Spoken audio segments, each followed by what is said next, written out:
We are now recording live.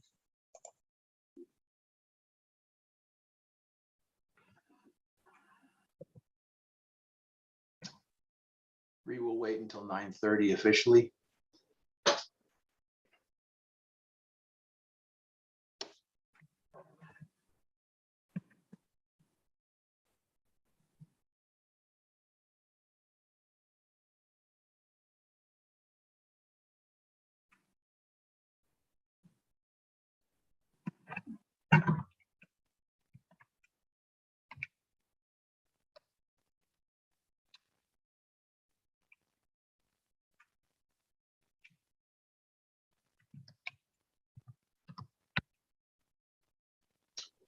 Okay. Good morning, everyone. I am Senator Fonfara. We will convene formally the Joint Informational Forum, which consists of the Finance, Revenue, and Bonding and Education Committees. The purpose of the forum is to receive an overview of the school construction program and a review of actions taken by the Department of Administrative Services since the termination of the Memorandum of Understanding between the Office of Policy Management and the Department of Administrative Services concerning the school construction program.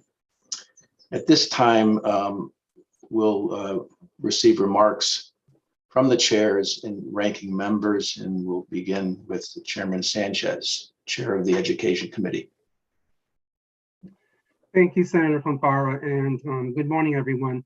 I'm looking forward to hear about the changes in the Department of Administrative Services. I'd like to remark, though, that 2 years ago, I was not in favor of this memorandum in the first place between OPM and DAS. And I think many on the Ed Committee as well were not in favor of this. But that being said, there are changes coming, and I look forward to hear from the commissioner and from the deputy commissioner. I'll pass this on to Chair Sean Scanlon. Thank you, Chairman Sanchez, and good morning, everybody. Thank you to Commissioner Gilman and Deputy Commissioner Petra for joining us. As Representative Sanchez just said, the purpose of our time today, in addition to what Senator Fonfara raised, is to really get a better understanding of this program. I think it's something that many of us, despite being on this committee or these two committees, don't necessarily know all the ins and outs of, and we thought it'd be helpful to really learn the ins and outs today, in addition to, perhaps more importantly, learning what has been done since that MOU was abolished back in the fall of last year. I know Senator Fonfara will go over this in greater detail in a few minutes, but I do think it's very important to just echo what he has to say as one of the chairs of this committee, that the purpose of this is to simply look at this one program and to ensure that the integrity of this program as it currently stands today on March 7th, 2022, is above board and going in the right direction. And the changes that have been made under leadership of the two individuals who are here today, who have been entrusted with the responsibility of not only safeguarding the program, but improving it, is the focus of our time today. And would ask that members keep their comments to that focus as we let other processes play out that you'll learn about in the course of a few minutes from Senator Fonfara. But today is really all about that. And I would hope that members join me and Senator Fonfara and Representative Sanchez in keeping their comments to that. So with that, Mr. Chairman, we'll turn it back to you. Thank you. Thank you, Representative Scanlon. Senator Martin. Thank you, Mr. Chair. I am looking forward to hearing, to have a better understanding of the program itself, the changes that DAS has assembled for us to listen to. And if there are changes that need to take place legislatively, I hope that they offer suggestions for us. Thank you. I don't know if Senator Berthel is on, but if he is, he has an opportunity to make remarks as well. I don't see him. If he joins us in the next few minutes, he certainly can jump in. Representative Cheeseman. Thank you very much, Senator Fonfara, and I look forward to this hearing today. And I do think obviously the focus has to be on steps taken going forward, but I do think there are legitimate lines of inquiry as regard to what went on in the past. And I think the larger conversation that we as a legislature have to have is in terms of general oversight, to use an old Latin phrase, quis custodiet ipsos custodes. And I bet you didn't think you'd be hearing Latin this early on a Monday morning. But who's providing oversight to the people who are supposed to be overseeing the whole process? It's obvious there were failings here, and we're not here to apportion blame.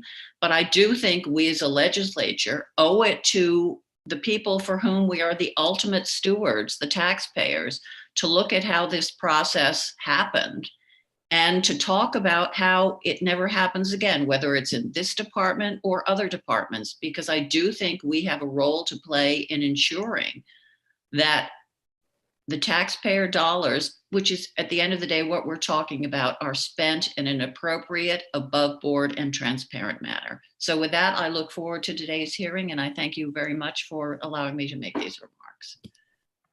Thank you, Representative Cheeseman. So as I said earlier, the purpose of the forum is to receive an overview. Senator Yes. Papara, Yes, well, we also have Representative I McCarty. who is a apologize. ranking member. Absolutely. Okay. My error. Forgive me, Representative McCarty.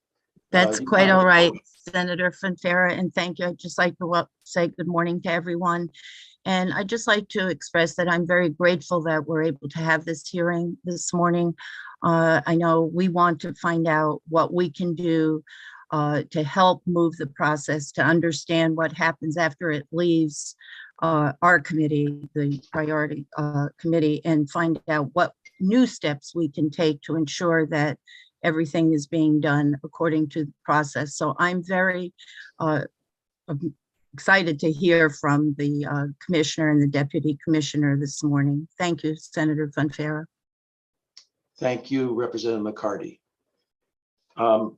Again, the purpose of the forum is to receive an overview of the school construction program and the review of the actions taken by the Department of Administrative Services since the termination of the Memorandum of Understanding. Therefore, any questions put to the representatives of the Department of Administrative Services are to adhere closely to that purpose. I believe it's vitally important that the legislature perform its oversight responsibilities. However, it is my understanding that a number of audits and investigations regarding the program are ongoing. None, to my knowledge, have been completed, which causes me, and one could argue, that this forum may be premature. While we can speculate until the investigations are completed, we will not know if the agency policies and procedures in place have been adequate.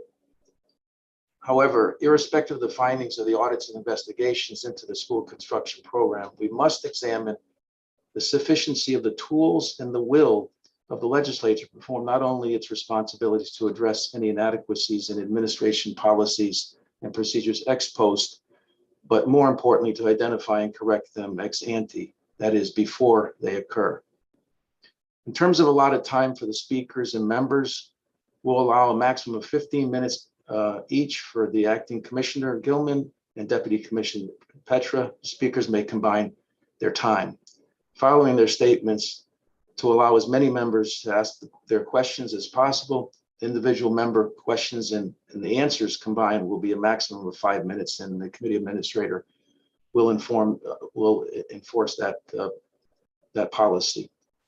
At this time, we'll turn over the floor to Acting Commissioner Michelle Gilman from the Department of Administrative Services.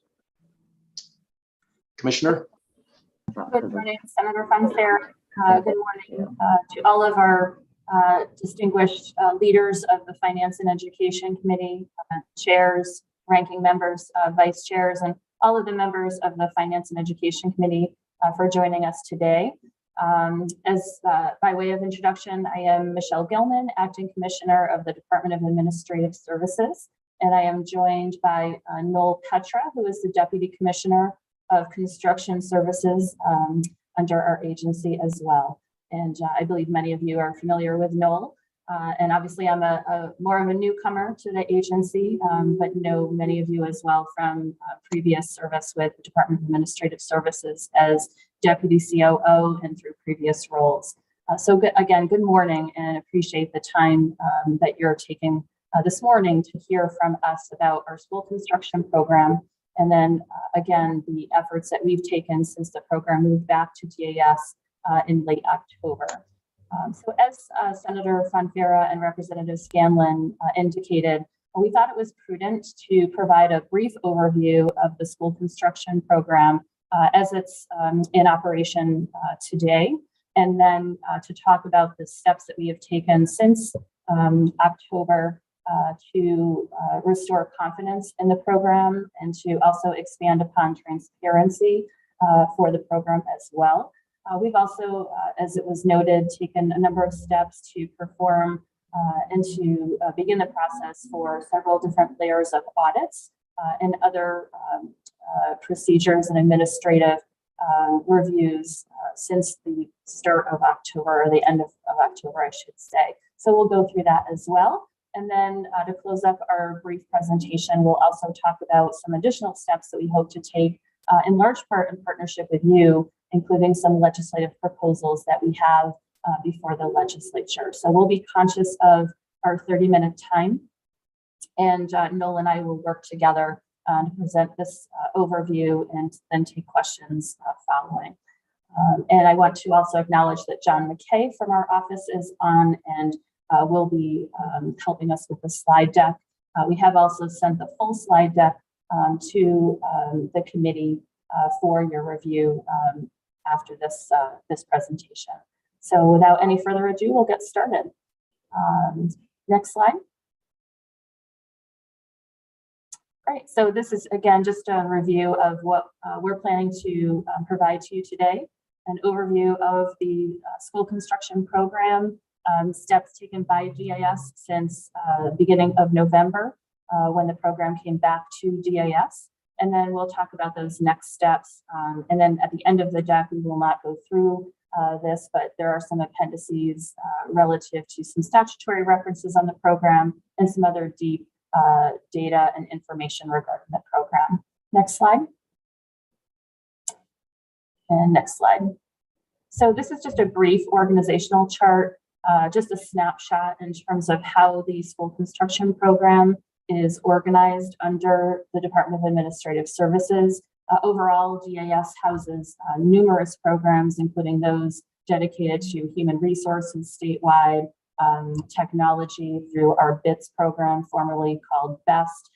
And then we also oversee procurement statewide for our executive agencies. And we have other functions certainly as well through our business office and other offices. But this particular chart references the school construction program where the director of the business office certainly reports to the commissioner independent of the construction services program.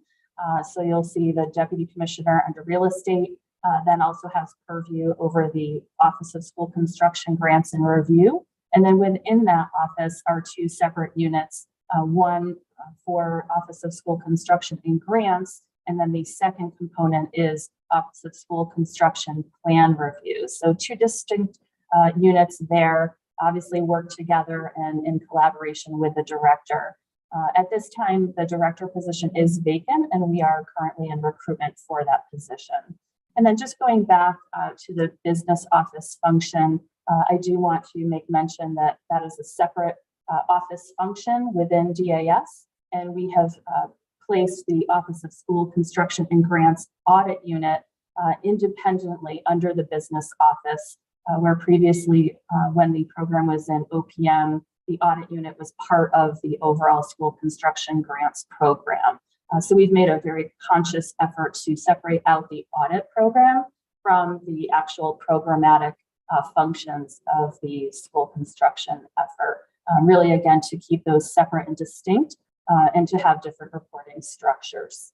Next slide.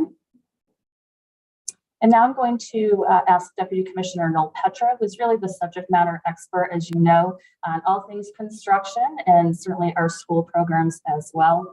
Noel has a long track record of experience in private industry and then certainly within DAS. So Deputy Commissioner Petra, happy to have you present from this point. Good morning, everyone. Thanks for having me here. It's good to see everybody. Hope you had great weekends.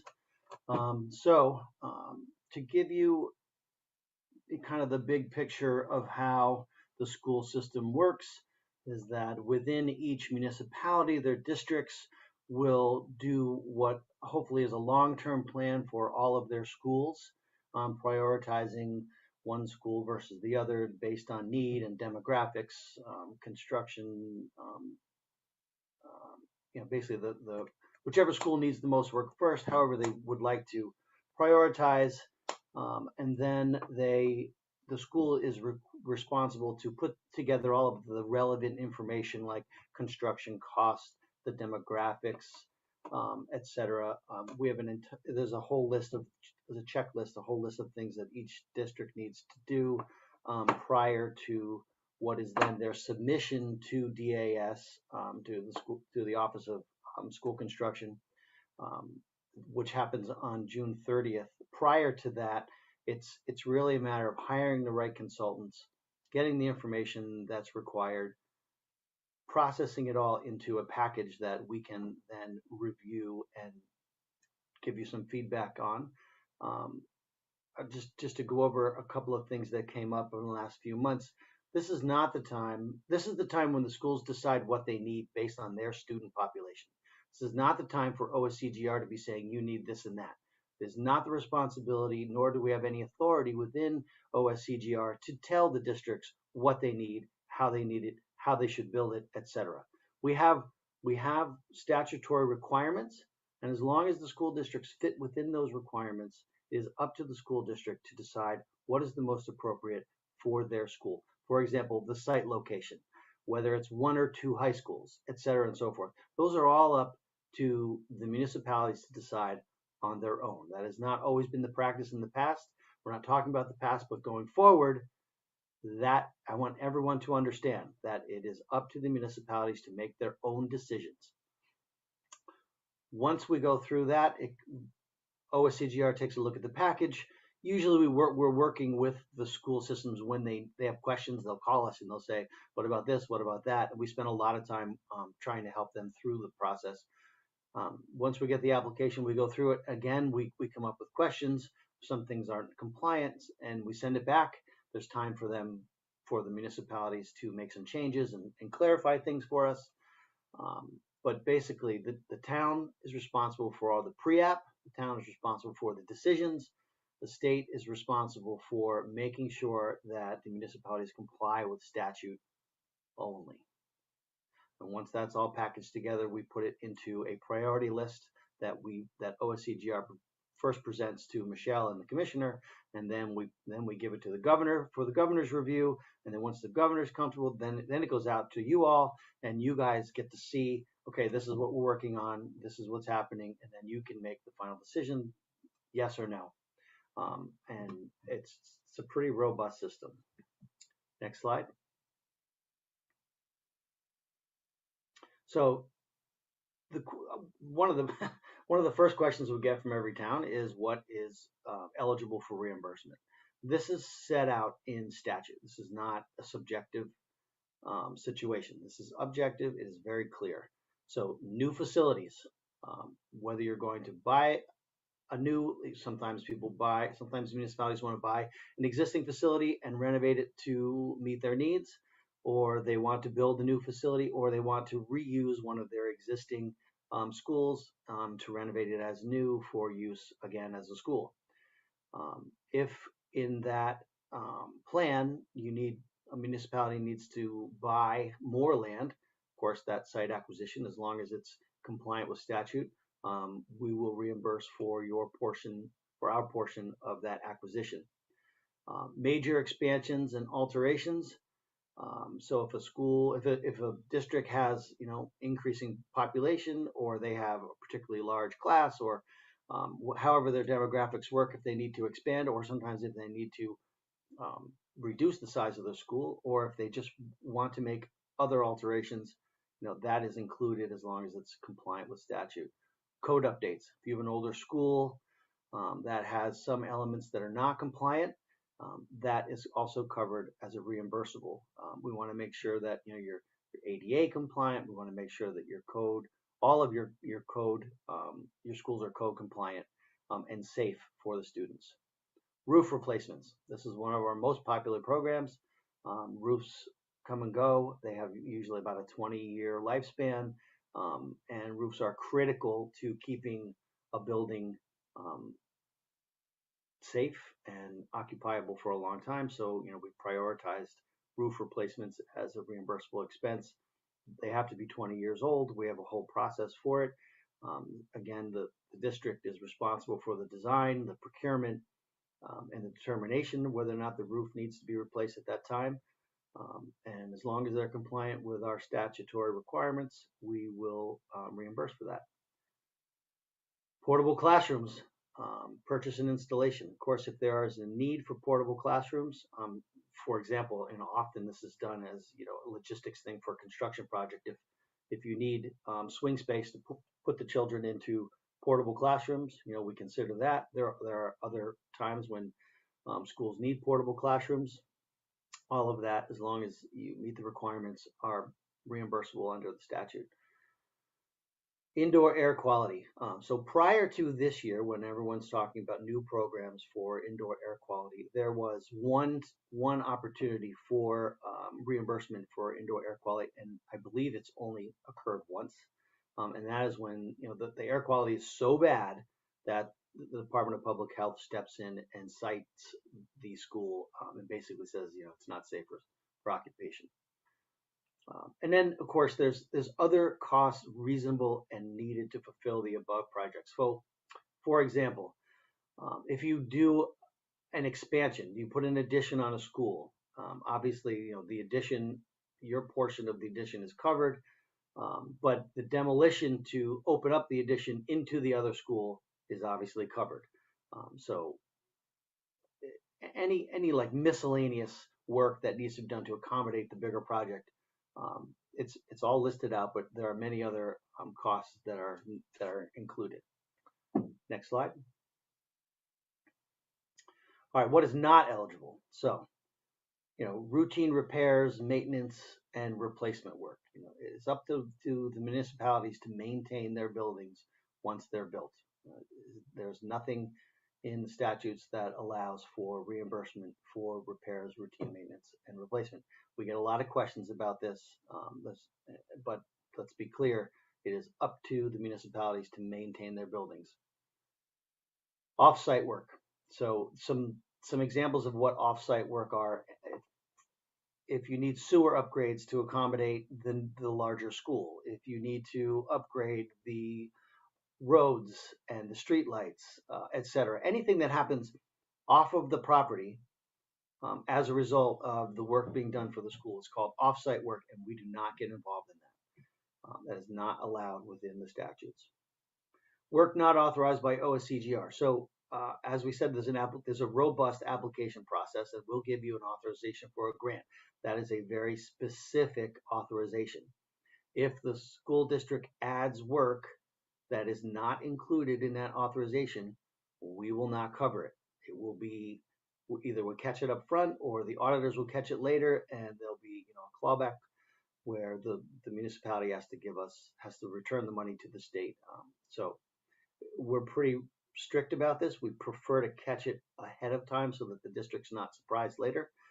But once the authorization is in place, don't make any changes because they will not be included unless you do a reauthorization, which we'll get to later. Textbooks and supplies, these are the responsibility of the districts. Facility leasing costs, you can't lease a building for your school unless it's approved, except for like the CREC or ACES or one of the RESCs out in the state. I think there's five or six. They are allowed to lease space for their use, and it's reimbursable. In-house administrative salaries. This is always fun when some districts want us to pay for their people. We don't do that. That's up to the municipalities. Athletic facility lighting. Again, that's the choice of the district to pay for that. Local fees and permits. We don't reimburse the municipalities to pay themselves. That obviously is not in the best interest of the state. And bond interest. We don't pay interest on bonds. Next slide.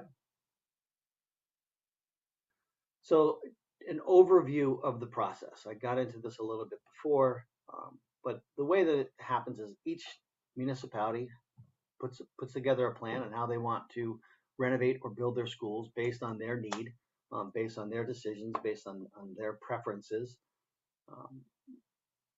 And they go through the process of hiring their own consultants. And those consultants help them to put together a plan that is in compliance with the statutes. It's all online. It's all there. It's on our website. It's pretty easy to follow if you hire the right consultant.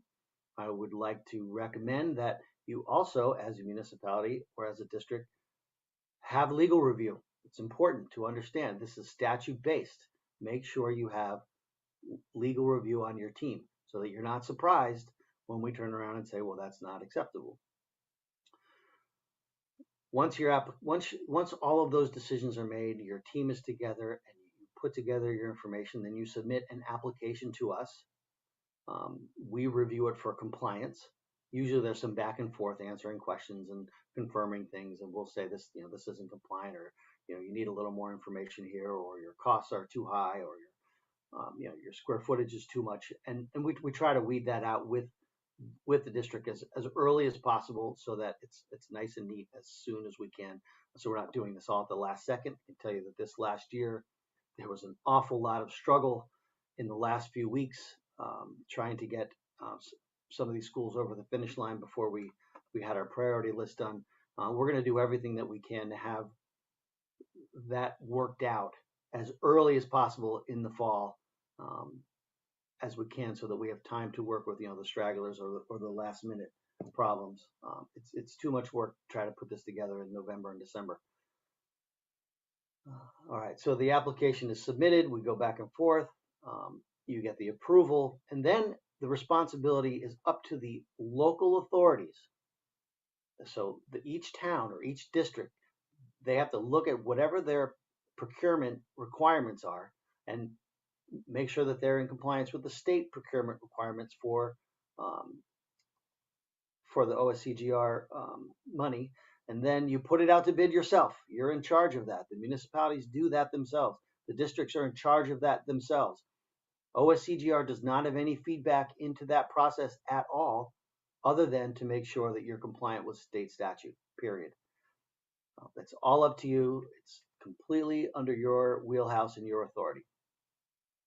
Once all that's done, the district will submit a final project package to make sure that they've complied with all the procurement laws, make sure they're compliant with all the statutes for OSCGR reimbursement, and then we sign off on it when it's complete. And next slide. This is a little more detail. Once we sign off that it's complete, then it goes on to the priority list, or we just approve it if it's not a non-priority list project. So just kind of a quick overview. The work gets done to develop the project application. The application package comes to OSCGR. There's usually some meetings back and forth. We figure it all out. We review it multiple times throughout the process so that, and the intent of that is to make sure that the school, that you don't go all the way to complete construction documents and then ask us for approval because you're spending millions of dollars unnecessarily. So there's multiple reviews. There's usually a lot of feedback back and forth. If there's questions from the districts, we try to answer them as best we can, and we try to give them as much best practice information and guidance as possible so that their application is successful. Then we give state grant commitment, and then it's up to the municipality to go out to bid and to start the construction. And that's all on. It's all under the authority of each municipality. We make progress payments as long as everything's compliant. If there are costs and changes, if there are additional costs and changes, we review all of those. Usually that happens kind of towards the end of the project because we can't keep up. We don't want to delay the construction. So that usually happens after the fact. So be careful when you have changes. Make sure that your consultants are on top of things so that you're not asking for money that isn't going to be reimbursed. Then the project's completed with local acceptance. It's all the we'll ask for questions, you give us a final package, and then our auditors will jump in and make sure that everything was done correctly. Next slide. Priority list projects. So there's a couple different kinds of projects. Priority list projects are the large projects, like a complete school, new high school, that type of thing. And on these, it's a little different than the non-priority projects. Non-priority projects are smaller roof projects and that type of thing that need to be done more quickly. So for priority list projects, again, the municipalities have to put the package together, hire the right consultants, get their demographics in place, get their ed specs in place. The districts get their plan together, the towns authorize it. It's all within the municipality before we get any of the information. They give us the application materials by June 30th. And again, normally we're there to help up until June 30th. Hopefully the package is complete and ready to go on June 30th. If there's nothing that we need to change between June 30th and say September, we try to get our reviews done by September so that they're complete. You know, we'll give you feedback and say this is missing, or you need to do that, or this is incomplete. Whatever changes need to be made, we try to get that done as quickly as possible. By the end of the year, December 15th, we're required to put together the priority list. Again, give it to Michelle or to the commissioner, who then gives it to the governor. The governor reviews, governor gives it to the legislature, and then the committee will make their final decision. And I'm sorry some of this is redundant, but I want to make sure that everyone understands the process. Once the committee makes their decision, it goes to the General Assembly, and final decision is made, and then it becomes law, and we have our list is in place. Next slide, please. All right, common challenges. These are things that normally are a problem throughout, common problems that we find throughout the process. Reauthorization. Oftentimes, and it's not always a mistake and it's not always a voluntary change, but oftentimes there's a change in the project costs specifically or the scope. For example, recently we've had really high inflation rates for construction. So the initial cost that was submitted during the application was inadequate to cover what is now new market costs. So we did a bunch of reauthorizations this last fall. And we were able to do them reasonably quickly because we could see that it was clearly within industry guidelines. It was simply inflation. Sometimes there's a scope change. We highly recommend that you don't change the scope because it may set you back a full year. Now, reauthorization takes a full year. So understand, that reauthorization, we don't approve it at OSCGR. It goes back all the way through the governor and the legislature to make sure that it's done correctly. So we'll get that. We look at it. We say, okay, yep, that's within industry standards. We recognize that that was an increase in the cost due to market changes, not due to district changes, and we'll send it through. If there are other changes that aren't market based, we go through that with the district, and again we package it all into the next year's priority list. So it takes a while. So make sure your districts are not making big changes. Space standards and space standard waivers. So we have rules in place that in statute that say you can only have so much space per student. And what this does is it makes sure that you don't have a giant school in one town and a tiny school in another town. We get a lot of requests for space standard waivers. So basically, there is an allowance for a small waiver. So if you're 0.5% over, we can waive it. But we get requests when districts are 100% over, they ask for a waiver. We just want this big school. We don't want to close the school down. Whatever the reason is behind it, there are regulations for this, and you can't veer from it. That's a common problem, and that actually causes quite a bit of problem. We're working on making that more clear by sending out the information to the districts over the next year. Renovate as new status. So the districts get a higher reimbursement for renovation versus new construction. So there's usually a lot of push and pull regarding whether it's a renovation or whether it's new. We go through that with each district and we clarify, but usually, obviously, districts are looking for the higher reimbursement. Other states and federal funds, if a district is savvy enough, they go out and they apply for federal grants or other grants. That money, unfortunately, cannot be used to reduce each local share of the project costs. Municipalities are required to put their skin in the game and pay their fair share. Reimbursement rates, just to be clear, OSCGR does not set the reimbursement rates. That formula is set in statute or regulation.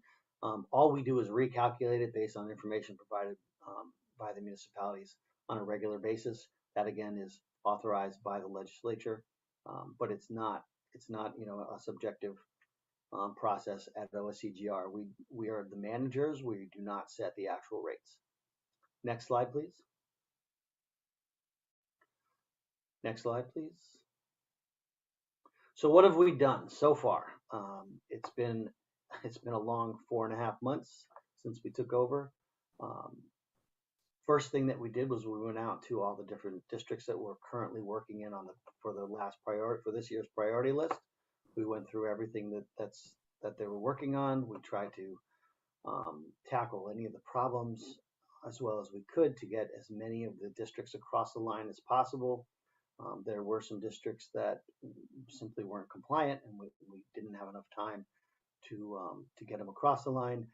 Now, I personally made phone calls to any of those districts that did not have the information that they needed, or we didn't have time to get it. I made phone calls to their representatives. I made phone calls to their mayors. I made phone calls to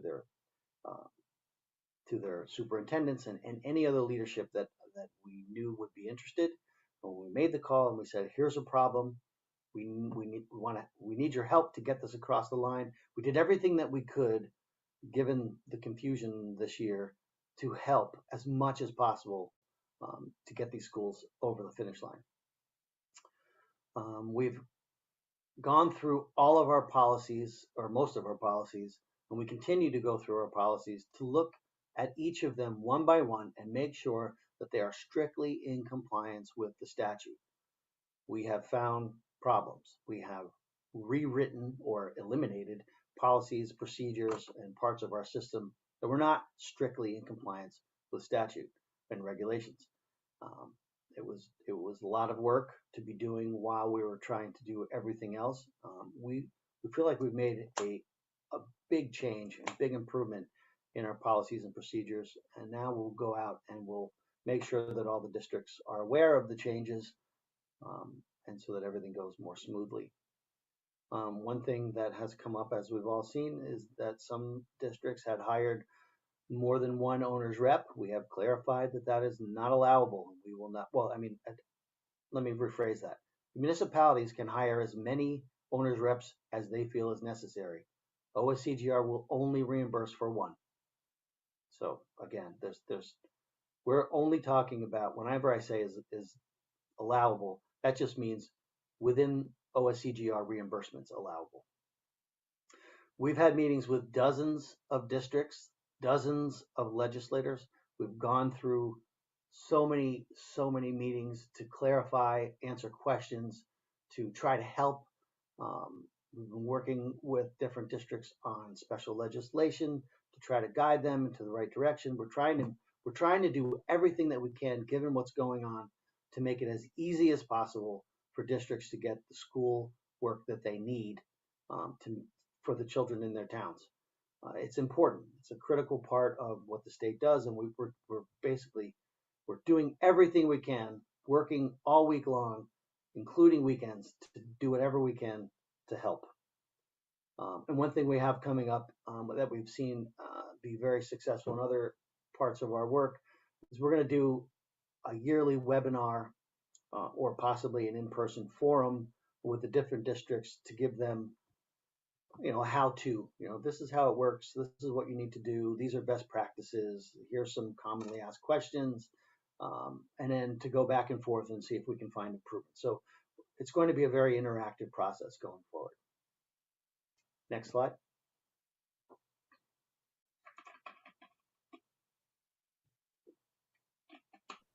So the school survey. When we took over the OSCGR, we found there were some questions missing from the survey, and they were particularly relevant questions this year because the governor and a bunch of districts, and we even got calls from legislators who were very interested in HVAC and indoor air quality. Obviously, COVID highlighted the value and the importance of indoor air quality, and so that was a really common question. So we reissued those HVAC questions back out to the districts, and we're able to get all the data. Well, not all of it. We've got most of the districts responded.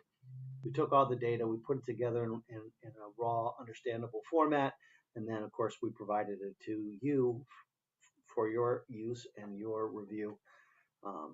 And what we found, obviously, was that a lot of schools are lacking in indoor air quality. And so the governor, and I'll tell you, Josh Duvall asked me very shortly after I took over OSCGR, what do we think about expanding our program to increase HVAC grant or to add HVAC grants? My first response was, we absolutely need it. This is something that's, everybody's asking for across the board. And he said, great. Put the data together from the survey and let's share it with our legislative partners, and we can figure out what to do. So we're seeing an awful lot of interest in this, and so we're hoping to move this across the legislative finish line this year. We have a basic plan put together legislatively that it's very, I wouldn't call it basic, it's comprehensive, but we haven't filled in the detail because we're looking forward to working with other interested groups in fleshing it out and setting it up exactly how we all want to see it.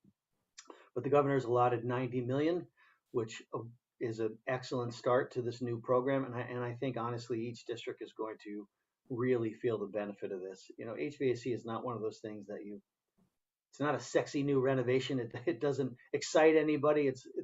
It's not anything anybody wants to spend money on, but it really makes a big difference in your comfort level within the school and in eliminating or reducing not just COVID, but the flu and any other virus or bacterial exchange. So I think we all want our kids to be breathing clean, fresh air. So our group is excited for this new program.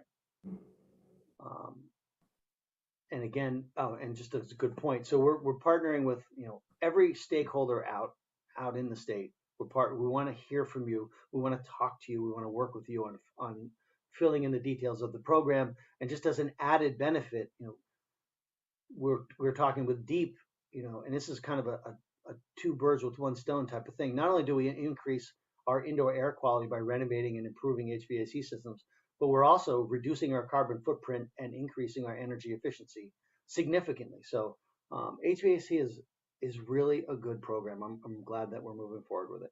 Next slide, please. So here, in terms of the personnel and auditing, obviously a lot of attention around the previous Oscar director who was placed on leave after a preliminary review of unethical conduct. The director, as you all know, chose to resign and retire from state service.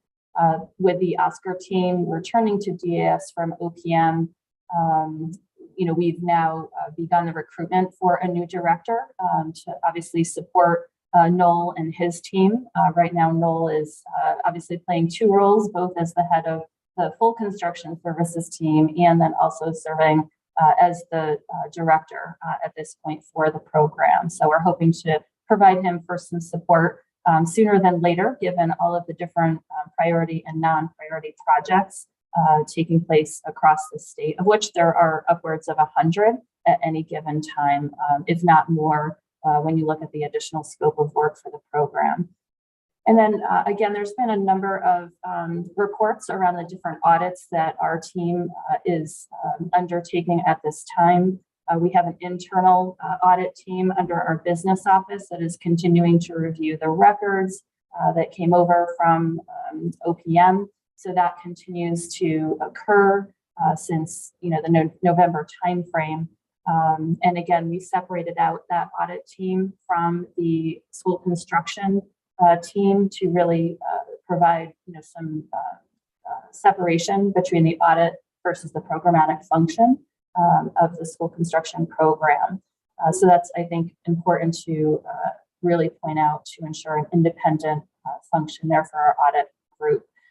And then we continually work with the state auditors of public accounts around our policies, procedures, any transactions.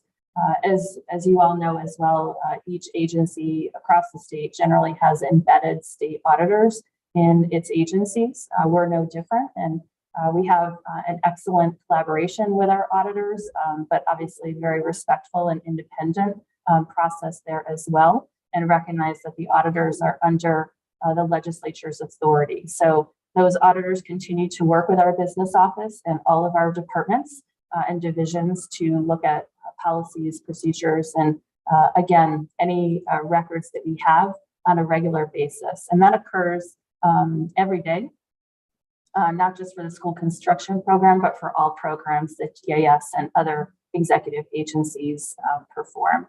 And then again, also multiple reports on this, but we are working to contract with an external auditing firm to review our school construction grants program, as well as the hazmat funds that were distributed in the hazmat program overall that benefited or served many school districts across the state.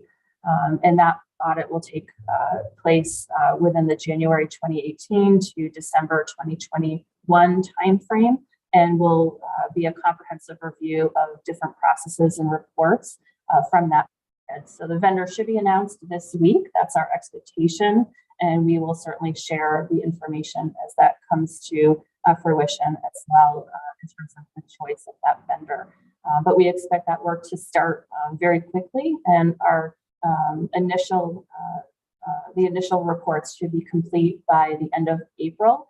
I want to emphasize again, following many questions around this external audit process, that while we're working aggressively on a fast time frame to get this initial audit complete, in part because we want to provide that information to you during the legislative session in the event that there are certain recommendations that come out of that external audit for any legislative action that you may all want to review and take action on. We also see again that this is an initial phase of the external audit program, and we will continue to engage the external audit team as we review all of the records from the program, and then continue to work with all of the municipalities and others that engaged in this effort. So again, just an initial phase from now until April, and we'll continue the work to uncover any improprieties or any processes that need to be changed, whether it's through our own internal actions or through legislation over the coming weeks. Next slide. So again, just some additional steps. Again, many of these have been discussed in previous forums, but we are fully complying as an agency with the ongoing federal investigation. And also we are getting multiple, if not hundreds, of FOI requests from the media, legislators, public, and others. We're committed and 110% to meeting all of the FOI requests we have received, and certainly to complying with the federal investigation. We do have limited staff, so we have received questions around the time frame for FOI requests. We work frequently with the requesters to refine those requests and to provide records as quickly as we can, given the scope of those requests. Some are far easier to process than others, but our small but mighty team at DAS is extremely committed to meeting your requests and others that come in the FOI scope. And then additional steps, we are continuing review of the demolition projects that occurred over recent years to ensure compliance. And then, as Noel indicated, continuing to look at all of our policies and procedures. This work does not stop, it continues to look at statutes and where we want to refine and make clarifications. And then finally, in terms of our ethics steps for the agency, the governor, as you all know, directed all of political appointees, deputy commissioners, commissioners and others to receive ethics training within 90 days. So that is occurring. The governor's directive is being implemented through the governor's office, and then DAS in particular through my mandate to our agency is asking all staff to undergo supplemental ethics training. This is in addition to the annual training that each employee generally must take. And we're prioritizing our construction services staff and procurement teams. We have also posted the Office of State Ethics and Auditors contact information on our OSCR website so that municipalities and others know where to go if they want to have conversations around the ethics policy for the state or have any concerns that they wish to flag up to those entities that are responsible for reviewing those issues. And again, obviously many towns and others have asked us questions in our own conversations as well. And so we have been working through those in addition. And then lastly, we, as one of many state executive agencies, our staff must file annual statements of financial interests. This does not apply to all staff, but we are looking again and scrubbing the list for all staff that should be reporting the SFIs to the Office of State Ethics. And we're really taking a very liberal approach to this based on the recommendations of Office of State Ethics. So anyone that's engaging in procurement activities, engaged in contracts, we're really looking closely at anyone and everyone that should be filing those SFIs. Next slide. And then just quickly, because I know time is running closely in terms of our clock, as Noel indicated, we're working with you and delighted to do so on the HVAC grant program proposal under the governor's budget programs, looking at a self-performance prohibition around construction managers relative to competitive bidding, and this would also help to support our minority contractors. And then returning central administration projects to the priority list so that we can increase transparency and ensure that the governor and legislature can review and improve the grant commitments that we have all worked so hard to ensure exist for our municipalities. And then lastly, we want to include our non-priority list projects on the annual priority list so that all of you and the governor are aware of all of the different projects that are being awarded grants. Next slide. And next slide.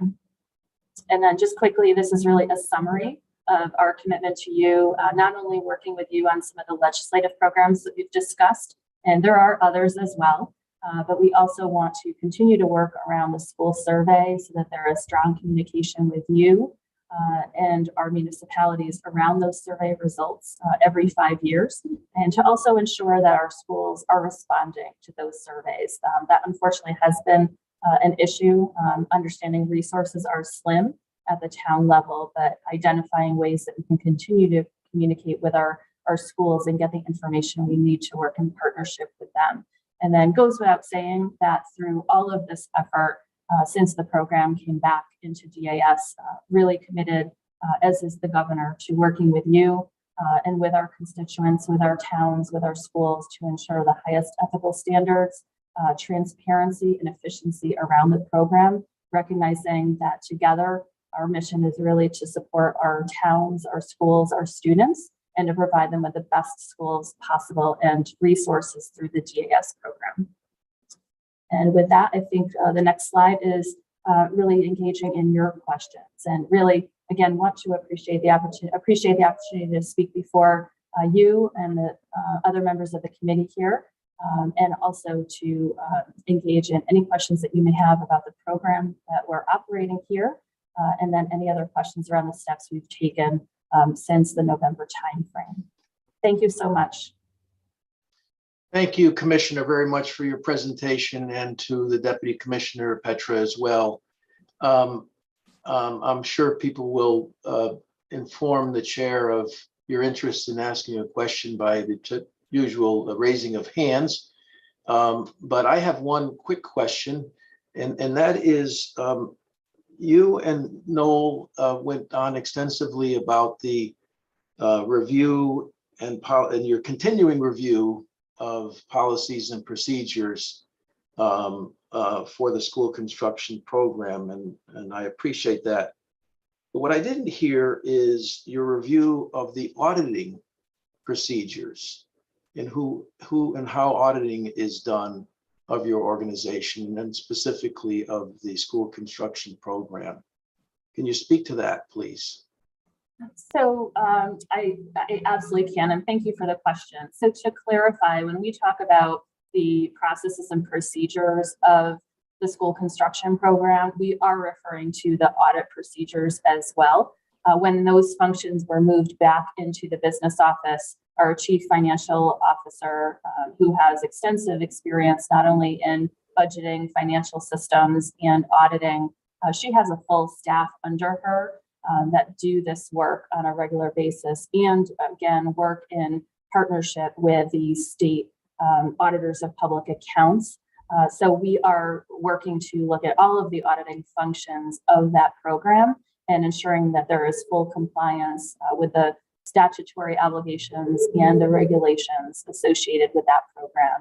And again, we also work with the APA, Auditors of Public Accounts, overall through our agency to ensure that we are following all statutes and regulations and recommendations, quite frankly, of the auditors when it comes to any processes and functions for DAS overall.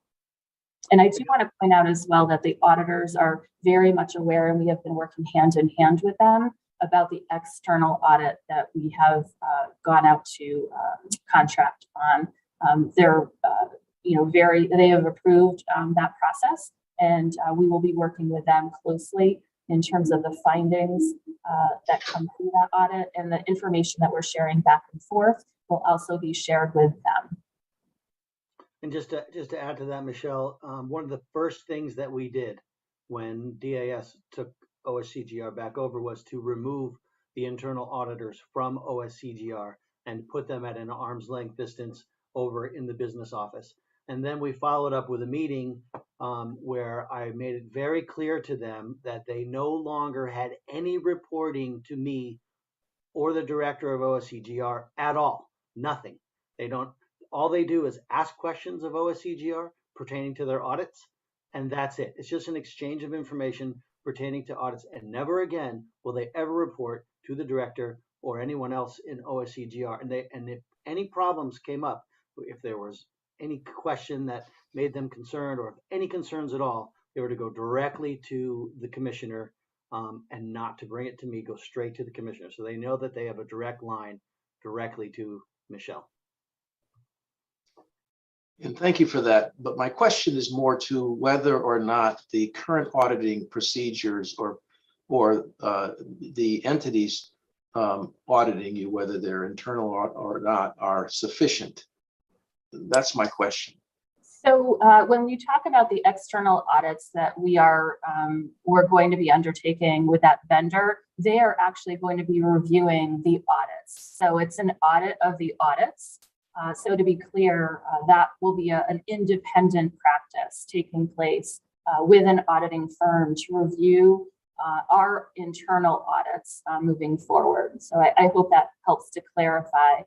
And then certainly as part of that external audit, we expect that there may be recommendations where we can tighten up procedures where we missed things, when the program was at OPM, where documentation wasn't fully provided, or where there are other issues that come to light. But again, this external audit is really an audit of the audit. And that's not something that it would be ongoing, correct? That is a specific engagement regarding the follow-on of you reestablishing control of school construction. Am I correct? That's correct. It is a 4-year look back to 2018, but that certainly does not rule out us continuing that scope of work in the future. And that's something that I think we would take a very hard look at, continuing to engage in that work, in years to come. I think providing that independent oversight while we have the auditors of public accounts on the ground with us, I think that we would certainly consider external reviews in the future. And having those several layers of accounting and review are important and critical to the program. So certainly welcome to those conversations. And again, want to emphasize that this first phase of the auditing process through the end of April is really just the first phase of many that we expect to come out of this process. I'll just lastly just add that I would feel more comfortable if there were a report that looked at the current auditing procedures and if those are adequate. Don't know exactly in what order the hands were put up, but I'll turn it over at this point for questions to Chairman Sanchez. Representative Sanchez. Thank you, Senator Campara. So as the committee of cognizance with when it comes to school construction, I want to say thank you for the presentation, Commissioner and Deputy Commissioner. And also you talked a lot about the HVAC grant, which is really good. It's exciting that the governor is putting $90 million aside for that particular grant. Although we know that moving forward, we're going to need much more because it's a very, very expensive, to move forward with HVAC systems in our school districts. And particularly, I'm pretty sure that you're going to get many, many individuals apply for the grant. So I don't think $90 million is going to cut it, but it's a good start. I'm glad that it's a good start.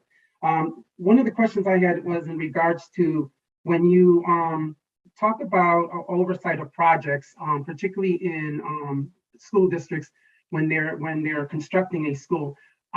How many times well, first let me ask this, does DAS do on-site inspections during the construction process? Noel, can I ask you to take that question on? Sure. Really, it's within the authority of the municipality to manage their construction projects. If there are questions, if there are comments from the building committee to us, they are welcome to ask them. But generally speaking, it's up to the municipalities to manage it correctly. So we can perform a site visit if there's questions. We have a team of architects who do go out and inspect when there's questions. But generally speaking, it's the responsibility of the municipalities to do it correctly. Well, I just find that a little concerning, particularly when we're on the state of Connecticut spending millions and millions of dollars into these school construction projects, depending on the municipality. Some get a larger reimbursement rate than others. And we know for a fact that we do have an issue with minority contractors getting contracts, in particularly to construct in our municipalities, some of these schools. And it's always been an issue, and I'm sure we're going to address it this year because there are many minority contractors out there that would love to be part of the construction projects, but it's not happening. And so I just worry that if there are no on-site inspections, then you basically are taking the word of the municipality or whoever is doing the construction project within that municipality in regards to asking if they have a certain percentage of minority contractors, or if the construction is going accordingly. So that's just one of the things one of the issues that we can discuss later on.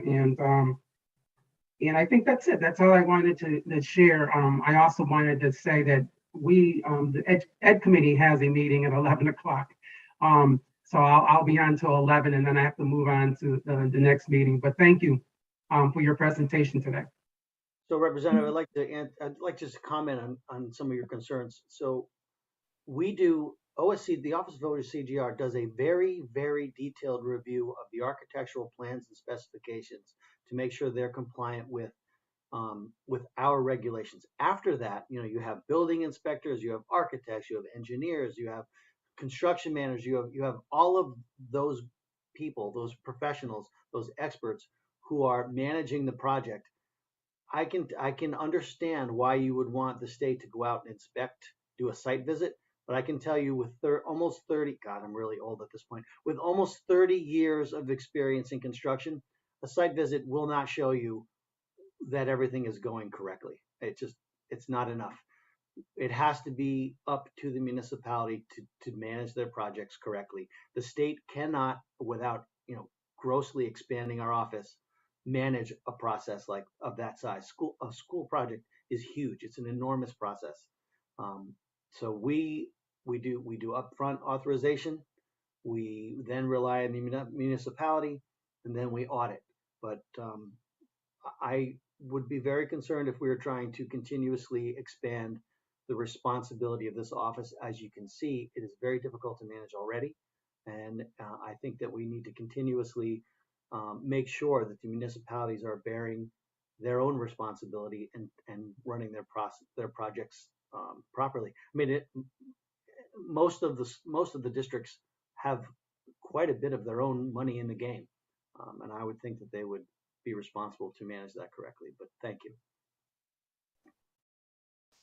Thank you, Chairman Sanchez. Representative Scanlon.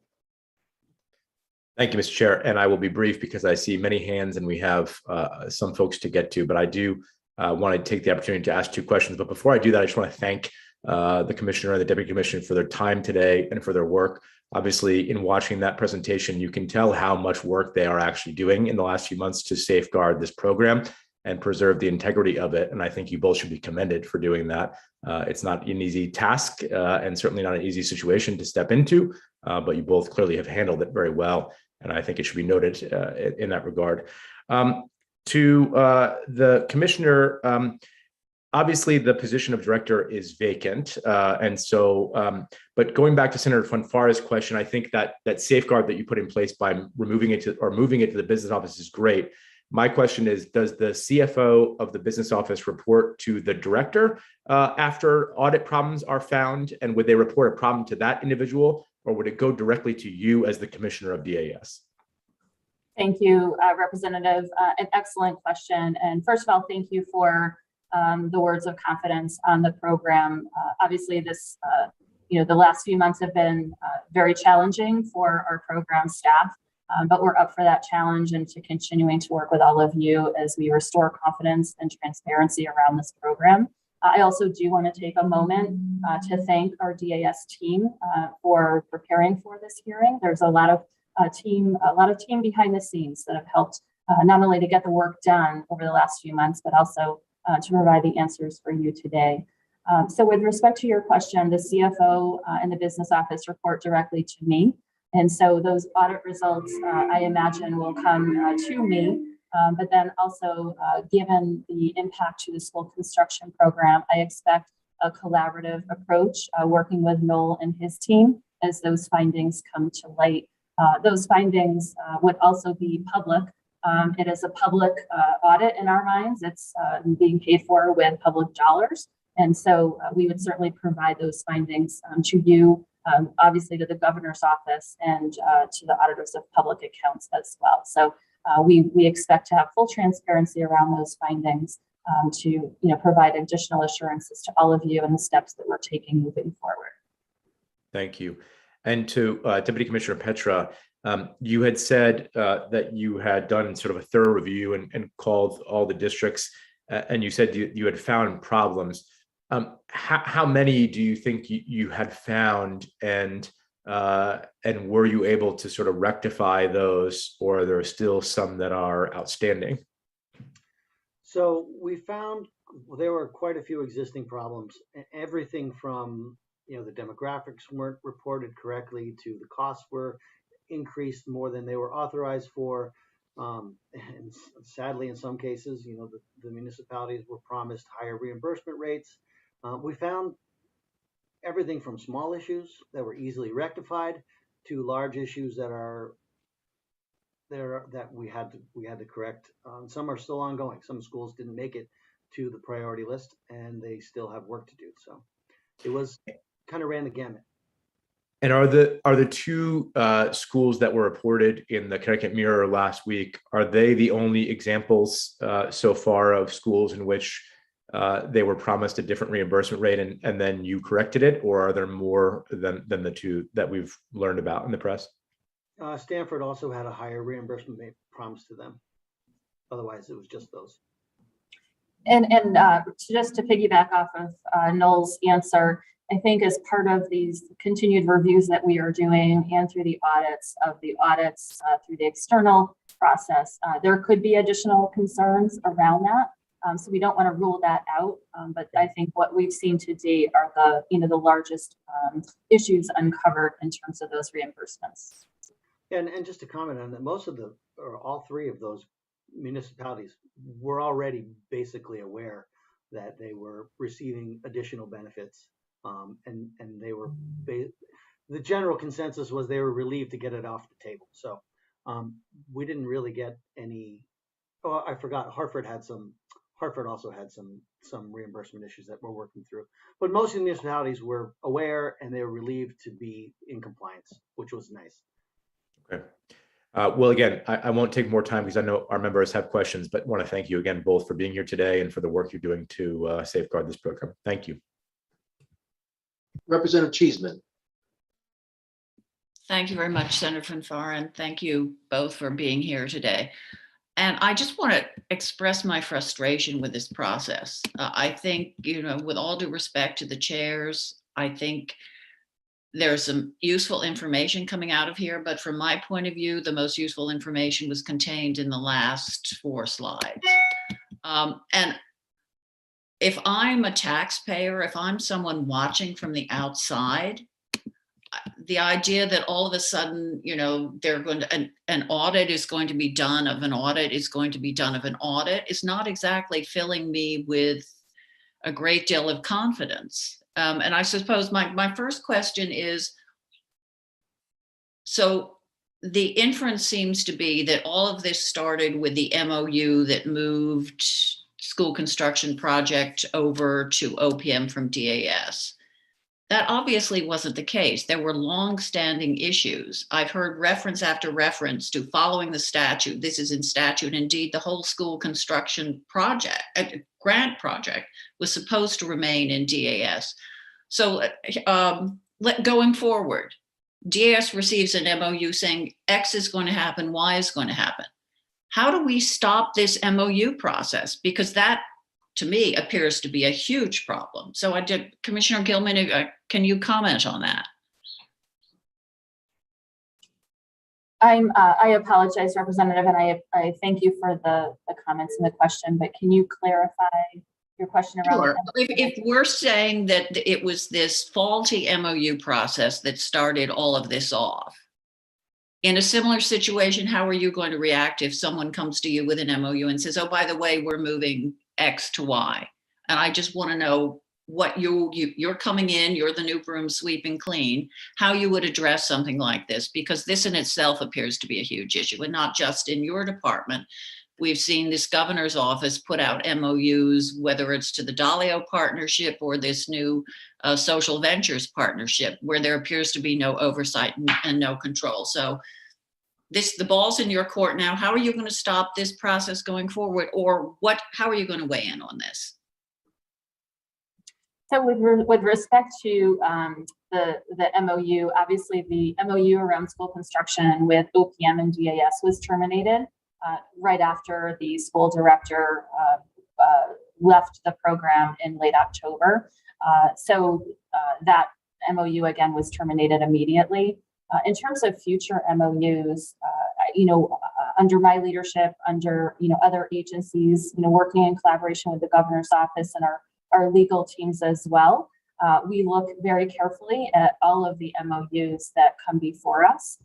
Some of them are, very minor in scope, and others are certainly more extensive. So you have my commitment that we will work very closely as we continue to look at the statutes around those MOUs, the certain requirements around them.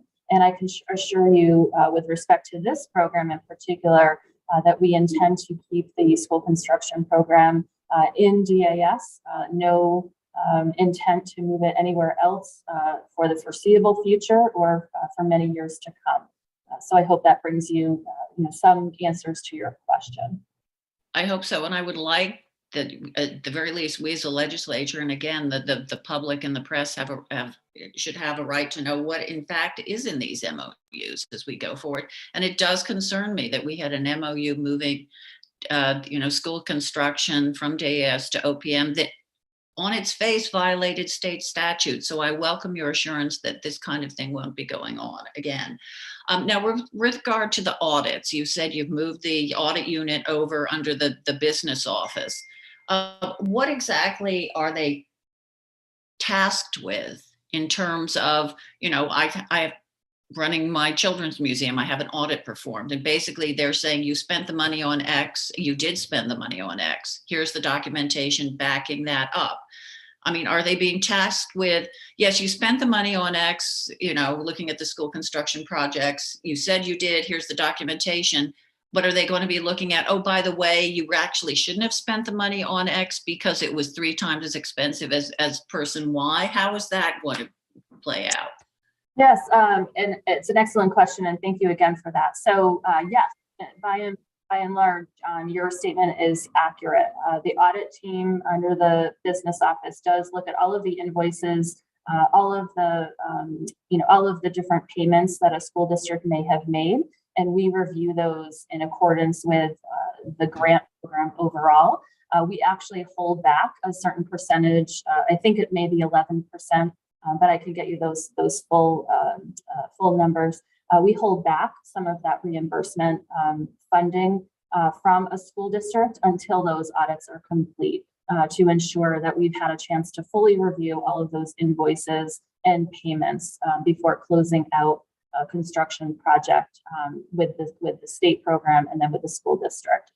But yes, you are correct. Those audits that we do through the audit unit do look at all of those invoices, all of that documentation that a municipality has provided to us, where it's relative to the state reimbursement that is being provided.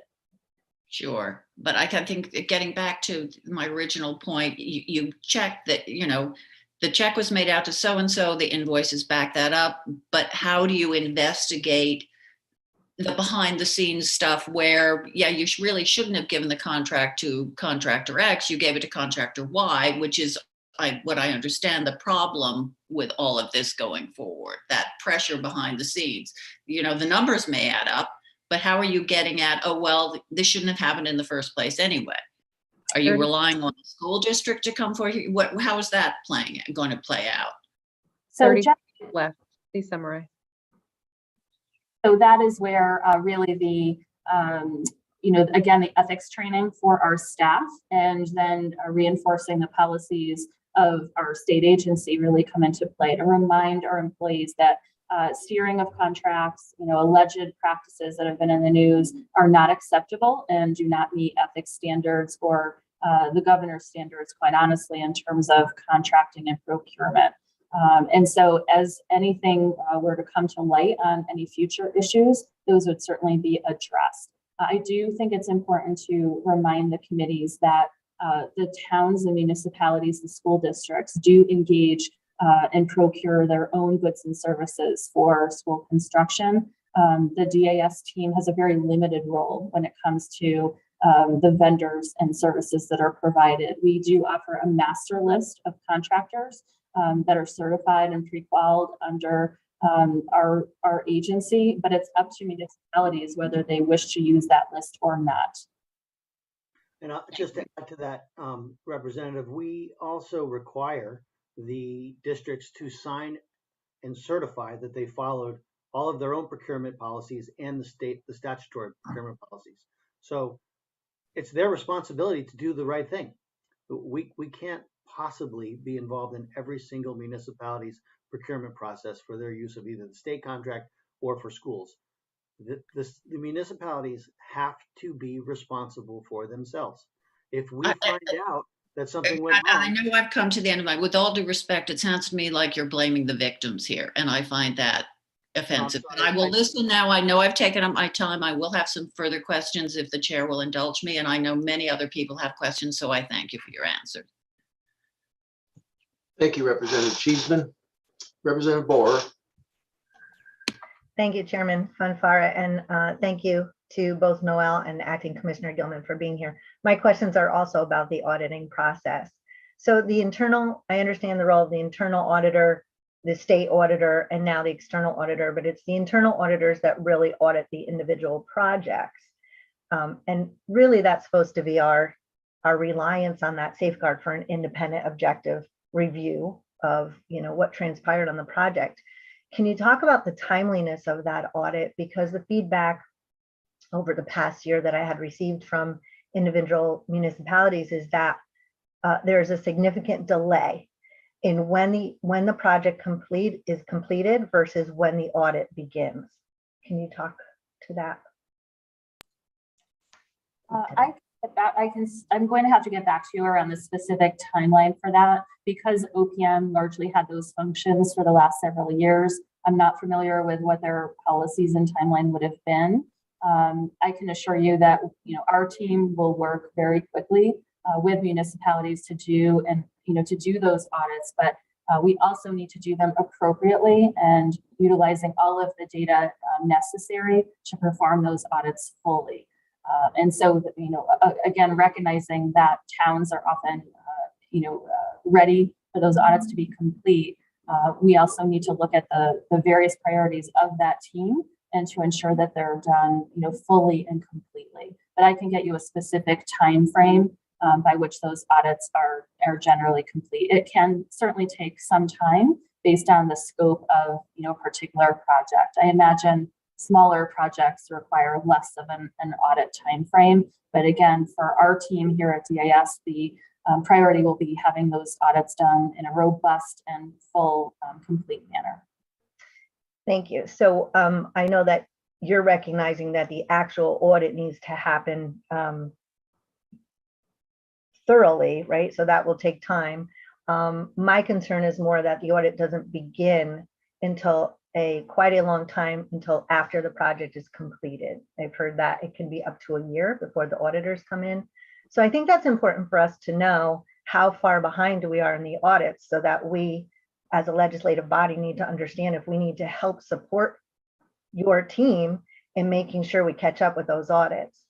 And then the other question around the auditing process is because the audits don't begin until after the project is complete, is there any, and I know again, there's limited resources, any way there can be a benchmark within the project where the auditors, some sort of touch point, because a project can take a year and a half, right? And now the horse is out of the gate, the auditors come in, they may be delayed, they're not there it could be 2.5 years before an auditor is really looking at what happened with that project.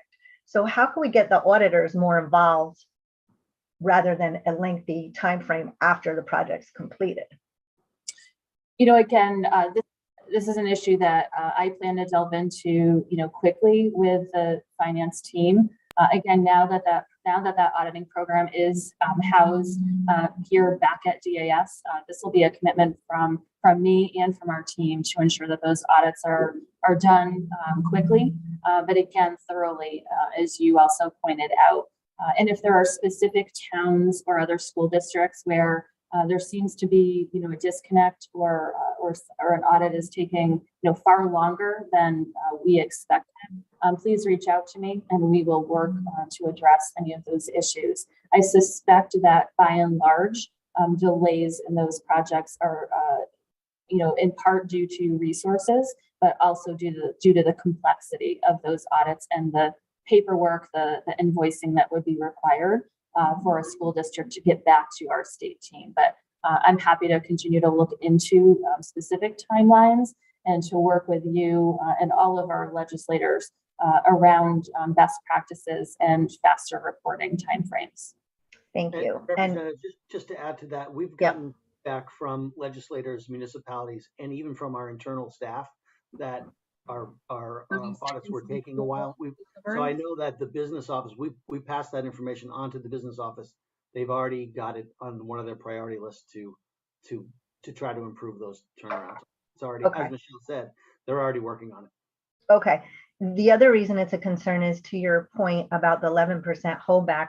Not only do we want those audits completed timely so that we can understand that they were done ethically, right, and legally, and everything is thorough, but also because of that 11% holdback, if you, let's say it's a $100 million project and 11% is held back from that project reimbursement to the city and the Board of Education, but that audit isn't completed for another year or a year and a half, doesn't even begin, that's $11 million. And especially for a distressed municipality that's waiting for that holdback to come. So the issue really is twofold. It's the municipalities waiting for their reimbursement and making sure the audits are done. Just another quick question on the HVAC program. Really happy to see that we're investing in air quality. That is something that Senator Moore and I, as co-chairs of bonding, were advocating for last year, but we didn't have the funding and there was challenges in the legislation. So I'm glad we're going to adjust the legislation to allow for HVAC programs going forward, and glad we're going to put ARPA funds towards this. My question is, will this go through the same process? Will there be an audit process? Will there be a priority list? Will it follow the school construction process for awarding HVAC funding? Bill, would you like to speak to the program proposal? Yes. Yep. So the answer is yes. We're trying to model this new program similar to the roof program, to try to give ourselves as many similarities and redundancies as possible. But we definitely welcome any input you guys have to how to structure it. But that is our intent, is to structure it similar to our roofing program. Okay. And will these grants be timely in a way that possibly this work can be done over the summer, so fall 2022 the schools can see improvement to their air quality? Excellent point. That's critical. So we're treating these, or we're anticipating this to be non-priority projects. That way we can review them on a rolling basis every month, so that we can get them ready to go for summertime. Because you're right, they'll have a lot of this work will definitely have to be done during the summer. Okay, great. And then just one last thing. Thank you for everything you're doing to try to, put better controls and safeguards in place. We appreciate it. On the auditing reporting, I'm glad to hear that it will be made public, the reports, because while I appreciate that you've separated out how that reporting is working, at the end of the day, auditing of a division that the DAS commissioner oversees, that report will be going to the commissioner that oversees DAS. So it's not truly independent. Through that process, it's more independent than it was, but I don't consider that truly independent. So I'm glad we're going to be putting those audit reports online for everyone to see. Thank you, Representative. Thank you. Thank you, Representative Moore. Representative Willander. Thank you, Mr. Chair. I have more of a comment on the HVAC program. I would just respectfully request, as you're setting the parameters for participation, that schools and districts that proactively upgraded their systems also be allowed to participate in the reimbursement in the grant program. I know 2 out of my 3 towns, 3 out of my 4 districts, school districts did do that work proactively once the pandemic hit, and took advantage of their schools being closed to upgrade their HVAC program systems on their own and at their own expense. So I would request that they be allowed to participate as well. Thank you, Representative. That's something that we may want to, consider to talk through as the legislation develops with you and with our state agencies. Because this is largely being funded through the federal funding coming to us, we should take a look at that and some of the eligibility around that. There are also opportunities to look at other funding sources, through DEEP and through other opportunities. So look forward to those conversations. Thank you. Thank you so much. I will follow up. I appreciate your time. Thanks. Representative Ziotis. Yeah, hi, sorry. I just wanted to remind the panel that nobody's been found guilty of anything yet. And we're talking about reforms and making aspersions on people as to what might have gone wrong when nothing's been demonstrated that it's actually gone wrong. We're making reforms on things that I'm not sure what we're talking about, what's different than before. But I would like to address Mr. Petra or whoever, maybe Michelle Gilman, but DAS has a contract, and you made reference to master contracts. And the hazmat contract was a point of controversy and had absorbed tons of ink in the paper. Can you elucidate what the hazmat contract allows for, who's on it, and what options the city have in terms of accessing that contract? And does that constitute no bidding if they do? So to be clear, go ahead, Michelle. I'm sorry, Noel, I was going to defer to you on the question. Thank you. Okay.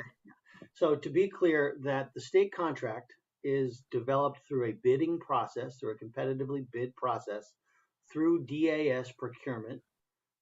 It goes out to bid every few years on a regular basis, and each contractor submits their bid and their qualifications, and they are chosen to be on the list. So there is no situation within the use of the state contract where it qualifies as, what is known as a no bid situation.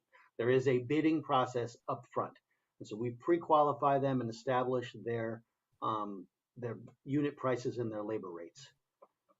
Once that's complete, it goes out and becomes available to municipalities to use at their discretion. And one of the issues that one of the contractors had was your approved list hadn't been improved for some period of time. And it was a short list of 4 providers. And the person that was taking issue with that wanted to get on that list, expand the list, which I believe your department eventually did. Yes. But it took some time. Yes, it did take some time, but it was updated. Yes. Okay, so if a school and a district uses that list, it's not considered no bid. It is not considered no bid. No. Okay. However, All right. best practices, as a best practice, which we just sent out to all the districts, if you're going to use it, we recommend that you go ahead and get prices from multiple companies off the bid list or off that state contract. Okay. During some of the period, and there was a reference made at some point in time to, it was on the slide, preliminary review of unethical conduct. Is there ever going to be a resolution to the allegation of unethical conduct? And who were his supervisors during the period of time that we're talking about his conduct? So, Representative, I'm going to defer on those questions given the investigation that's taking place. It was on your slide, ma'am. So we were pointing out that the program had been under allegations of misconduct, and I think it's well known through various media reports that the director, left state service based on those allegations. Mm-hmm. That's true. And one part of my question was, who were his supervisors during this period of time that we're talking about his misconduct? I would, Representative Ziogas, I would respectfully ask that we stay with the charge of this particular hearing.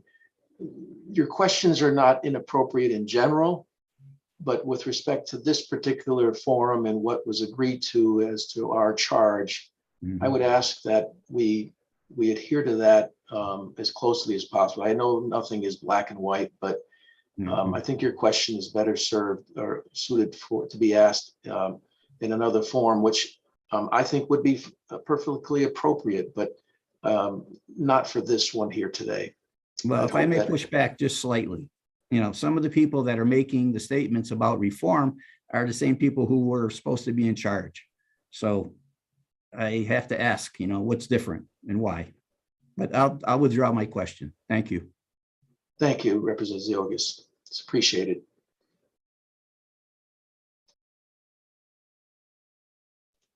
Representative Nolan. Thank you, Mr. Chair, and thank everybody for being present today. If I could go back to a question that I thought I heard Representative Sanchez asked about minority contracting.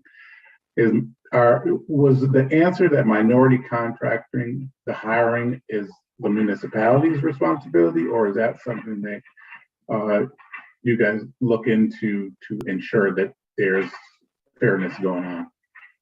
So yes, Representative, it is within state statute that they are required to conform with CHRO policies. Okay.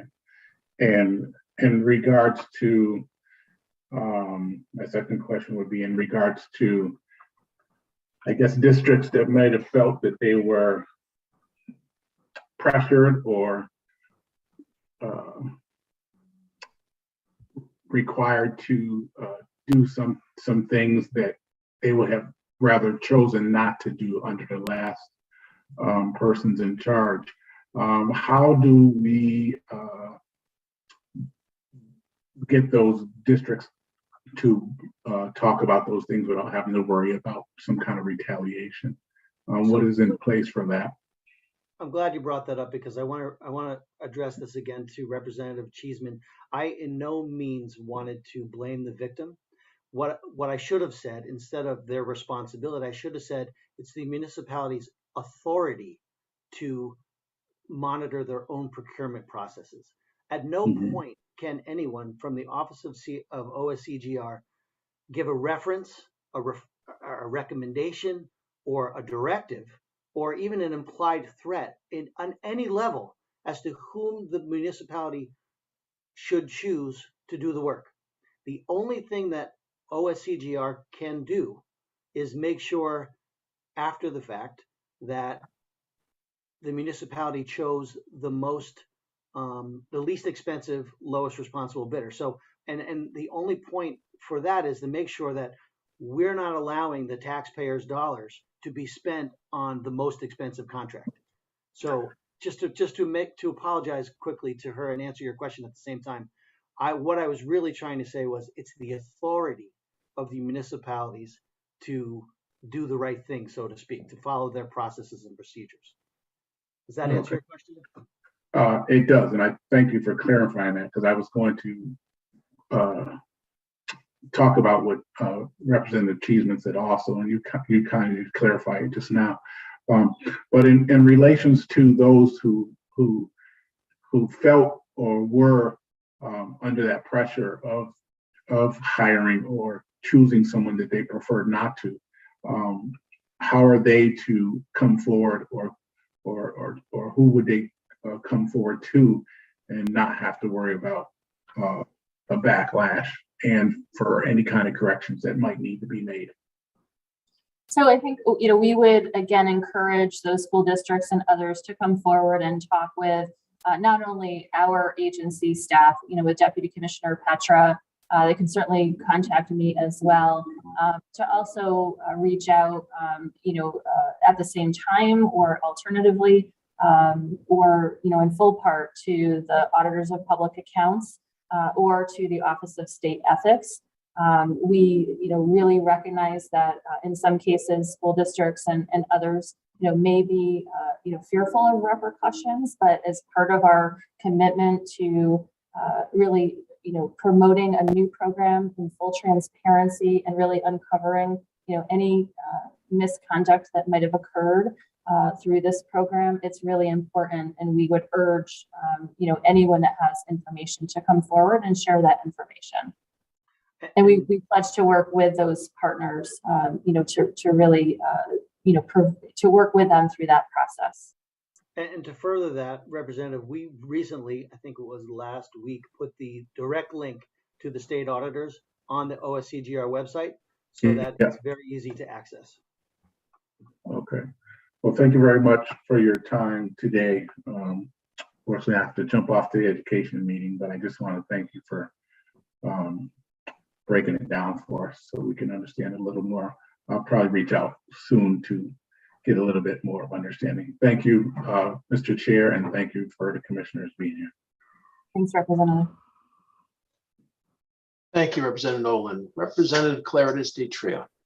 Thank you, Mr. Chair. I know we have a short amount of time today with a lot of questions, so with your indulgence, I'd like to defer my time to Ranking Member Cheeseman for some questions.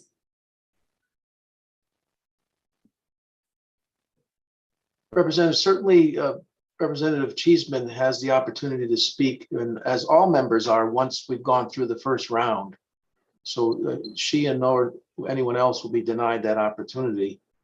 And there are others who have been waiting. I would like to ask those who had their hand up to be given an opportunity under the 5-minute rule. And you're certainly free to ask your questions now. And I'd like her, I defer to her to ask my questions. Thank you. If you'll indulge me, Senator Fanfara, I know we have a short period of time and I'll try and keep it as brief as possible, but I suspect I may run over my 5 minutes, so I would appreciate your indulgence. Please proceed, madam.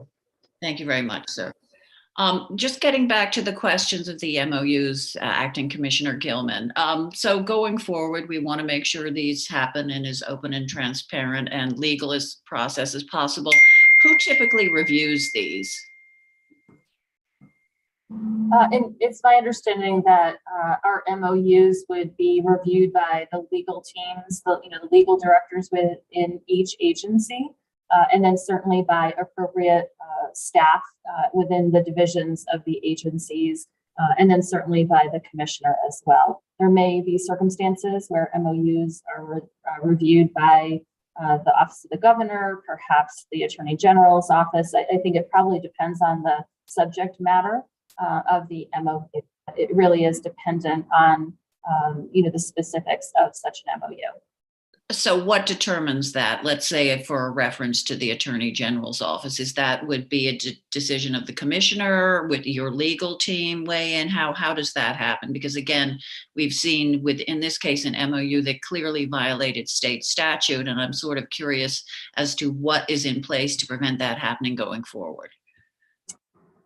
I would have to get back to you with the specifics around, each MOU and what the various parameters are when certain agencies are involved and when others are not.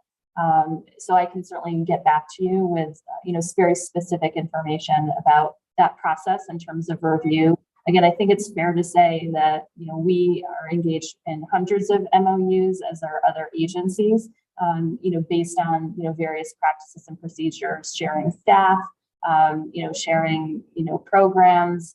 MOUs are used for a variety of different purposes, to memorialize various different processes between executive agencies and others.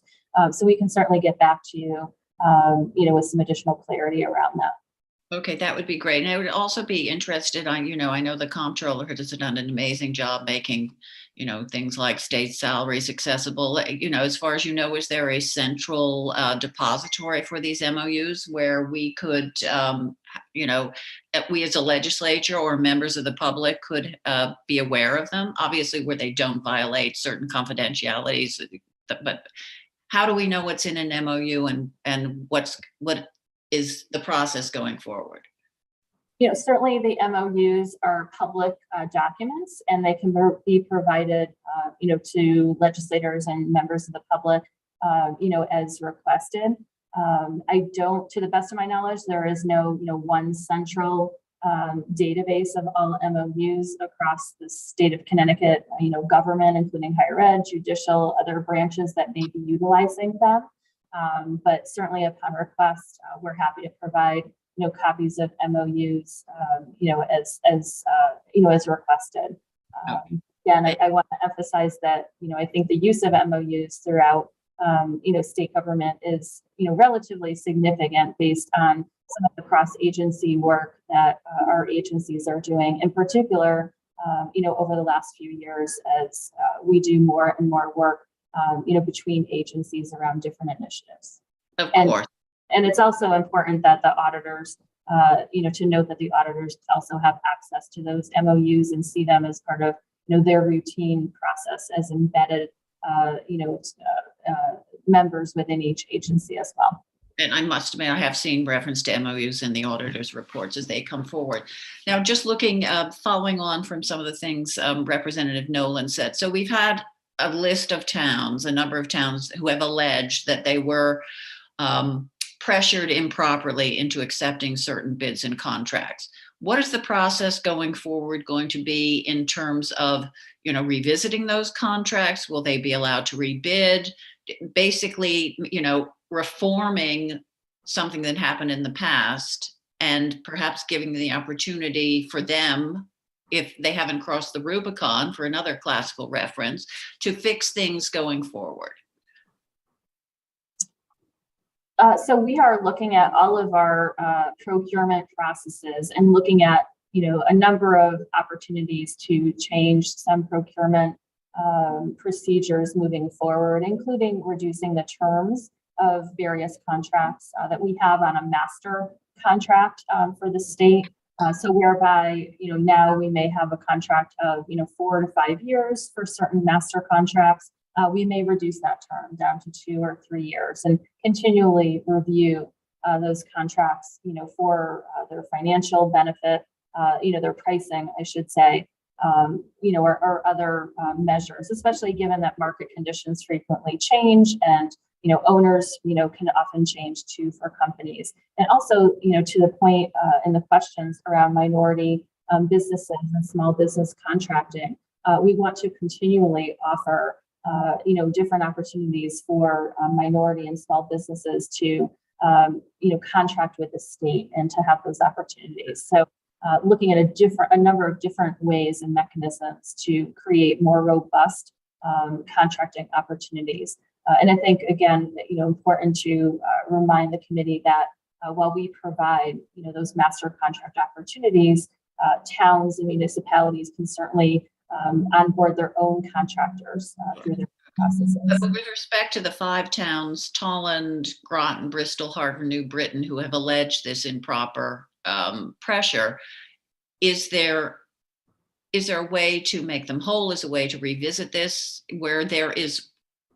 where we can actually claw this back? And with regard to, I think Deputy Commissioner Petra referenced Hartford, Farmington, and Stamford that were indicated that they'd been allowed higher than permissible administrative costs. He said they were relieved to be, made compliant. It's certainly reading the current article, they appeared to be relieved. They appeared to be horrified that they were on the hook now for excess millions of dollars. So again, going forward, because this is about how you are fixing this, how are you fixing this where towns felt pressured, were promised things, and are now in trouble because of assurances that were made by someone?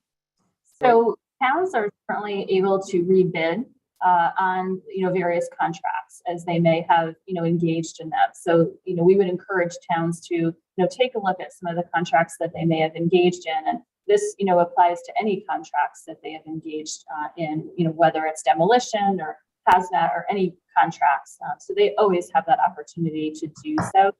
So we would encourage that, certainly for all of the districts that may have concerns with any alleged, steering or impropriety through the previous,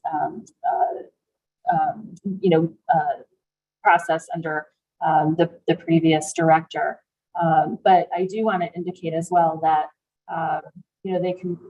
The schools really have the opportunity to, refine their procurement processes. They can utilize us for technical support. And then in terms of the schools that may have some reimbursement issues, we look forward to continuing to work with those schools.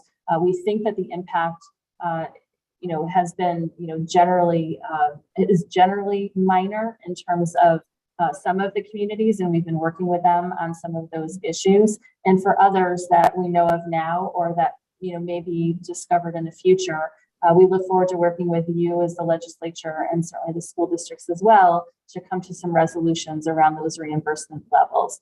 But the fact of the matter is the statute calls for very specific reimbursement levels. And when we took over this program, made a commitment to look very closely at those reimbursement levels and follow the very clear statutory guidelines for those reimbursements. So it was our obligation to notify those communities.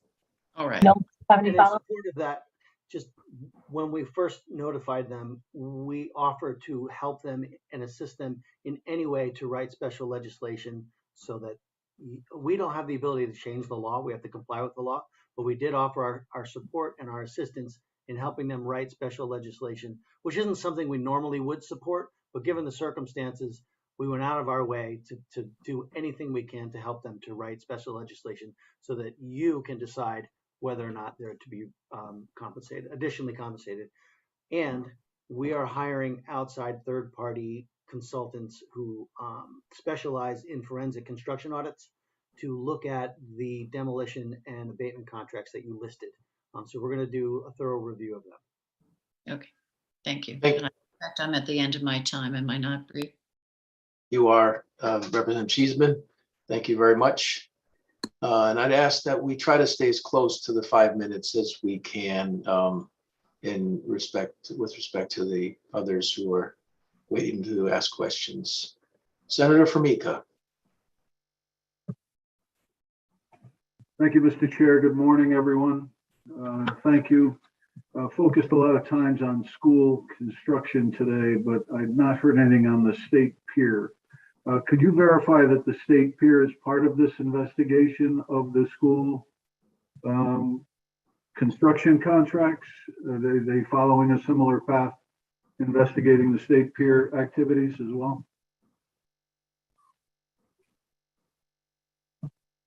So, Senator, we do not have an audit going forward on the state pier. DAS has recently become involved in that project, much more involved on that project. And if we find any inconsistencies with the Port Authority, it will be their responsibility.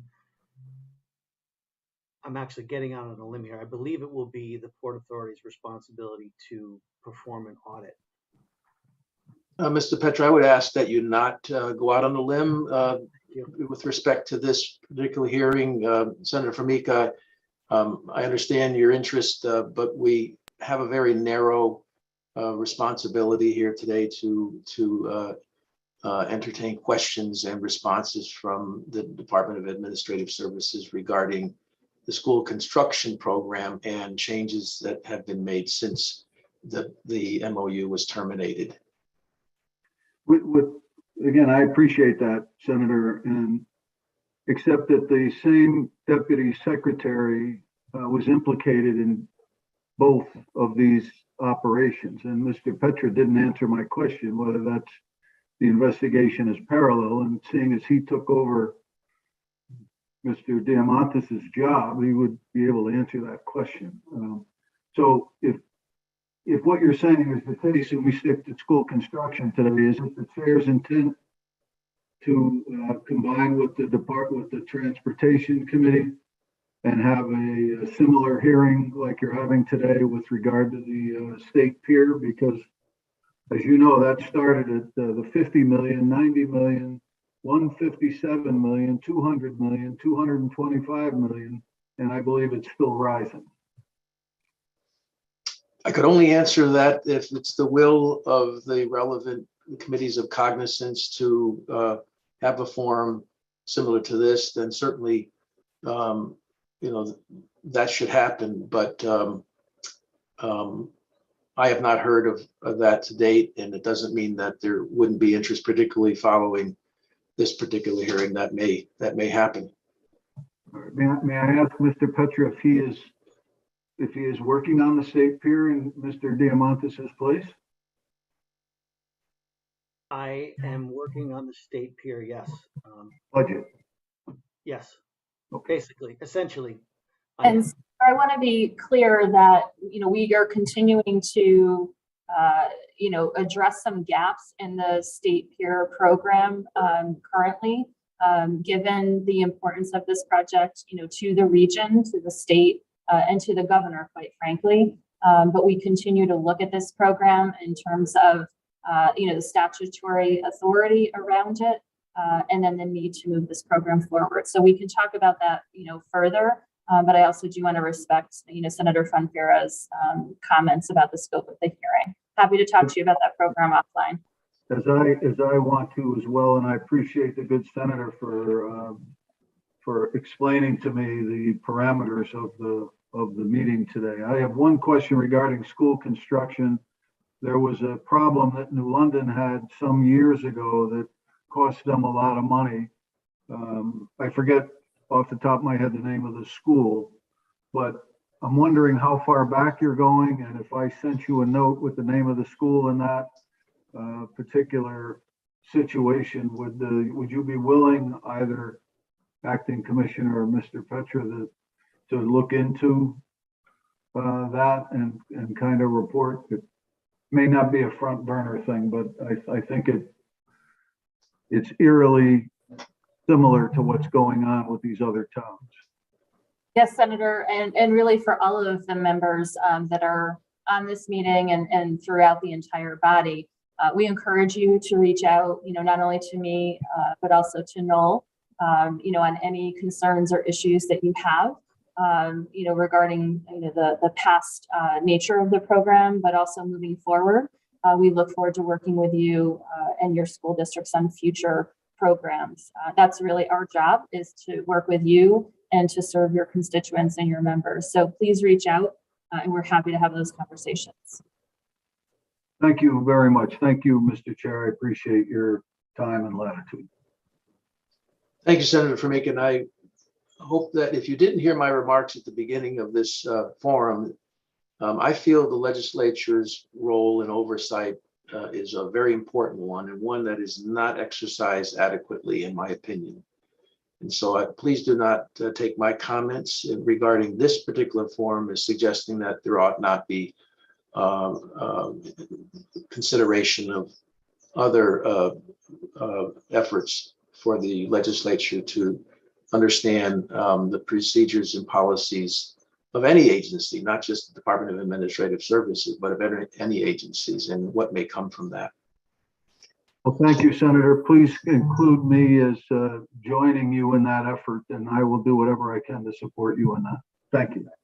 Thank you, Senator. Senator Cassano. Thank you, Mr. Chairman. I will be brief. Earlier in the presentation, we talked about the HVAC systems. One of the questions I have is, traditionally, I've seen examples for decades now of school construction projects where they have tried to save money. So they say, well, let's cut out the HVAC and we can get a grant later on to do it. Have we got beyond the point now where we actually require, under new construction, HVAC be a part of a new construction program? Because it is New England, it is necessary. It doesn't make sense that we can allow schools to be built without HVAC. No. I'm sorry, Senator, can you repeat that? I'm just wondering if we have now required that any new school construction includes an HVAC system. Traditionally, we've cut it out in the past to save money. Then you come back later on for a special grant. I don't know how you can build a school here in New England without including HVAC as a requirement. Thank you. So I will look into that. I can tell you that no project that we authorize can be done outside of the building code. Maybe we should talk offline about exactly what you mean, because I don't think you can possibly do certainly a new school or a renovate as new without including HVAC. So why don't we, I'm more than willing to have that conversation with you at some point, speak specifically to your question, but yes. Yeah, you might have just answered it because I know traditionally in the past, because I've seen it right in my own town, I've seen it in my region for back 20, 30 years, where a school is built, the cost comes in, they say, well, take out the HVAC, we'll get the cost down and get a true bonding. Then later on, we can add HVAC. It's just not a way to do business. And so if you're saying now that as part of new construction, HVAC is a requirement, then I'm happy. Thank you. I also want to add on, in the interest of time, Senator, that, I think relative to the governor's climate change initiatives and priorities regarding in response to the executive order in particular, we have collaborated very closely with DEEP to ensure that HVAC systems are meeting the guidelines of the executive order. And it's really an opportunity for us, as we are building new buildings or renovating, to look at those guidelines and to really think about how the HVAC systems can really improve our climate and not only the air quality within a school, but have broader implications, on our environment. So there's really some, great synergies there to work with our external agencies and including DPH as well. So this is really a terrific opportunity to not only improve air quality within the actual school setting, but to really also make a difference when it comes to climate change initiatives, which I know is a priority for, for the large amount of us. So appreciate your attention to that. Thank you very much. That's a thread that once you start pulling at that, it really unravels, because I know that in past experiences that when decisions are being made how to maximize the funding that is available, that a inefficient HVAC system, but it's still a HVAC system that's installed at the time of construction or approval, meets the basic needs, but it allows for additional room to maybe buy that smart board that you couldn't have bought otherwise. And that's a challenge of how to, I understand Deputy Commissioner Petra's point about it's up to the towns, but sometimes their incentives may be not the best as they're currently aligned. Representative Nuccio. Thank you, Chairman. I appreciate the time.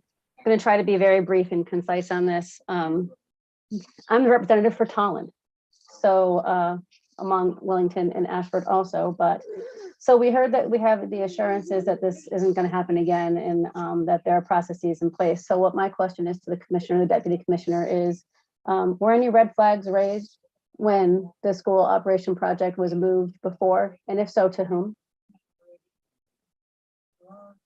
I'm so sorry, Representative. Can you clarify your question around the Tolland project? When the school projects were moved from DAS to OPM, were there any red flags raised by the state departments? And if so, by whom? So I can't speak to that time frame. I was not at DAS at the time.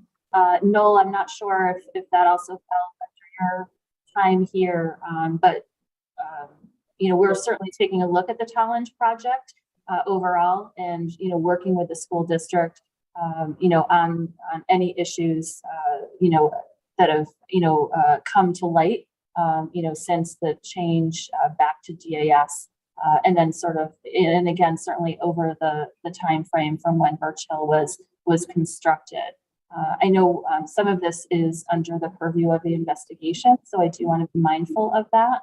Yep, I agree. And that's why I'm trying to be very pointed in the questions that I'm asking, which is why the main question here is we're being told that there are going to be audits of audits and everything else, and that the state is going to be watching this, which is why my question is regarding if anybody raised a red flag that the school projects being moved from DAS where they belonged to OPM, if anybody raised that red flag then, because when I hear, when I hear that it's the town's responsibility to make sure that the hiring is correct, but I've got the head of the state of Connecticut school building department sitting in a room with me saying at 89%, I own this project. And when I have this same person saying, here is your team, here's who you will work with, or you will lose emergency funding status, or you will run over project and then the town is going to have to pay more. When I'm hearing those things, the fox is in the hen house. So when we're saying that it is the municipal responsibility to hire, that they have say in who they're hiring, I'm telling you that's not how it's happened.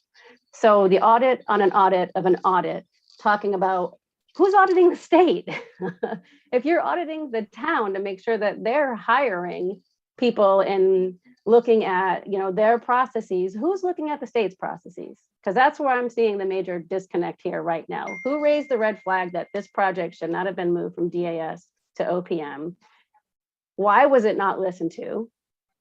And where does that go from there? And I don't necessarily need an answer to this, but I would like to say that the idea that the responsibility of this falls back on the municipalities when you have the state in your face telling you this is what you're going to do or you're going to lose funding it's a hypocrisy beyond hypocrisy. And it is not something that I get behind at all. I'm sorry, I'm done. And that's just from being in the room with the person who said it, who was the state representative. So I have nothing else to say, Chairman. Thank you. Representative Nuccio, your point about who's overseeing the state is exactly where my question at the beginning of this forum went to, and others have asked in terms of the audit process, the discussion regarding audit process has been about what happens at DAS or going forward, and ensuring in this review that it isn't just DAS that is doing the auditing of itself, but that there's ongoing efforts by, I happen to think that the auditors who are independent of any agency, even though they are currently housed, they have a unit at DAS. I think it's important to look at, the responsibilities of that organization and what they've been doing to date. It may go to your question initially of what issues may have been asked back then. Even though I want to stay focused on what's going forward, it's relevant going forward. Thank you, Chairman. I think that's the case. At this point, I have absolutely zero confidence that we are going to get a process with the state is auditing itself. And if they're going to have the audacity to push it down to the towns, specifically in this case, to say that it was the town's responsibility, I have extreme displeasure at that. And I think we need an outside independent auditor to audit the area, because just living this and my own lived experience with it, I'm not comfortable with what I've heard in terms of what the state is going to do to ensure that this doesn't happen again. So I agree with you. I think we need to review the processes on who's reviewing the state on this and keep the focus where it needs to be. Thank you, sir. Thank you, Representative Luccio. Representative, I'd like to reiterate what my clarification to Representative Cheeseman. I was not trying to say it is the responsibility, although it is the responsibility, but along with that, it's the authority of each municipality to follow their own processes. And if there's anything that comes out of this, if we're just trying to make sure that each municipality understands, each district understands, they have the authority to say no and raise their hand and go to our website and talk to ethics and talk to the auditors and ask the representatives and ask their senators, say, look, this doesn't seem right and we don't feel comfortable doing this, that they're well within their rights and they're well within their authority to say no, or to ask the question, or whatever they feel they need to do to push back. Because I am not here, and you will never find me in a conversation where I'm defending the former director. There were certainly people. Mr. Petra, I'd caution you in terms of where you may be going with this. There are investigations happening, and those folks who are responsible for that will make determinations as they are completed. It's very hard for this forum, this committee, to respond to you with respect to responsibilities and inability to react to whatever information is coming to them at the municipal level and not weigh into what's happened previously. It's very difficult to do that here.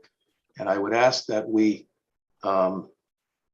resist the temptation, including by myself, to weigh in this area. And I ask future questions be equally resistant to that. Representative Mastro Francesco. Thank you, Mr. Chairman. I appreciate you giving me this time, and thank you both for coming here today, giving us your presentation. I know a lot of discussion today has been around the audits, and the audits are very important for the trust to prove to the public that things are being run in a proper way. It's really the only thing that they have to assure them that government is working efficiently. So if I'm understanding this correctly, we have our auditors of public accounts, which I think does a great job. You have your internal audit here. And then we also have, I was just curious if, since OPM, when they took over the project, do you know if they did an internal audit themselves as well? So thank you, Representative, for the question. So the audit program was housed, the internal audit program was housed at OPM, and that was part of the school construction program. When we brought back the program to DAS, we also took back the audit unit as well for school construction. We put it into our business office to separate out the audit program versus the programmatic functions of the school construction program. So there are two distinct and independent functions with different reporting structures through different directors and then through my chain of command as well. So if I understand you correctly, so the OPM, they did do an audit on the school construction projects, and then you took it over and you did an audit as well. Is that correct? So it's my understanding that the audit unit at OPM was part of the school construction program. The chain of command was through the director of the program. When we took it back to this agency, we separated out the audit functions versus the program functions so that the audit staff reports to a different director than how it was proposed or how it functioned at OPM. So we've just changed the structure of the audits, to ensure their independence and authority. Right, but my question was, do you know when OPM had the project, when they were when it was under their guidance, did they do an audit? I do not know. I could speculate that I assume that is what their audit staff did, but I'm not aware of the particulars of that operation. I assume that, again, that was their role, that was their job. But we can certainly get back to you with information, or certainly those questions could be directed, to OPM. So I'm just curious if they had done an audit, or if they had not. But you're thinking they possibly could have. That when your department took over the audit, I would assume that your department would look into their audit, maybe dive deeper. So if you're not aware if they did an audit, what is different about your audit? I know you work with the auditor of public accounts. So what kind of a deep dive did you do into the audit if you did not know, or you do not have the audit that was done by OPM, or even if they did do it? So I would have to talk with our CFO about how those processes transferred over, since October.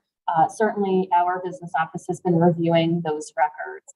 And then moving forward, looking at just the standard audits that we need to do with active and ongoing projects.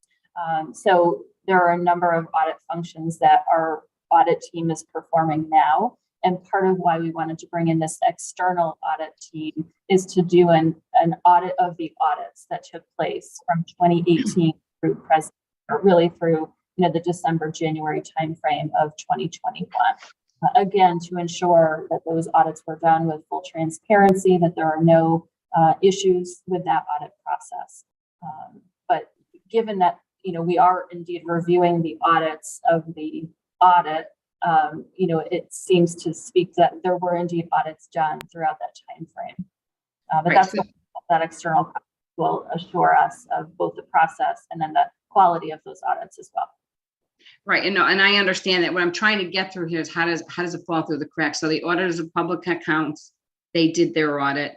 You mentioned earlier in your presentation that you work hand in hand with them, and I think they do a great job. Mm-hmm. What specific type of information were you looking for different than what they were providing? Because obviously the audit of public accounts, there's only so much information they're going to give. So you did a deeper dive, I'm assuming, into the audit.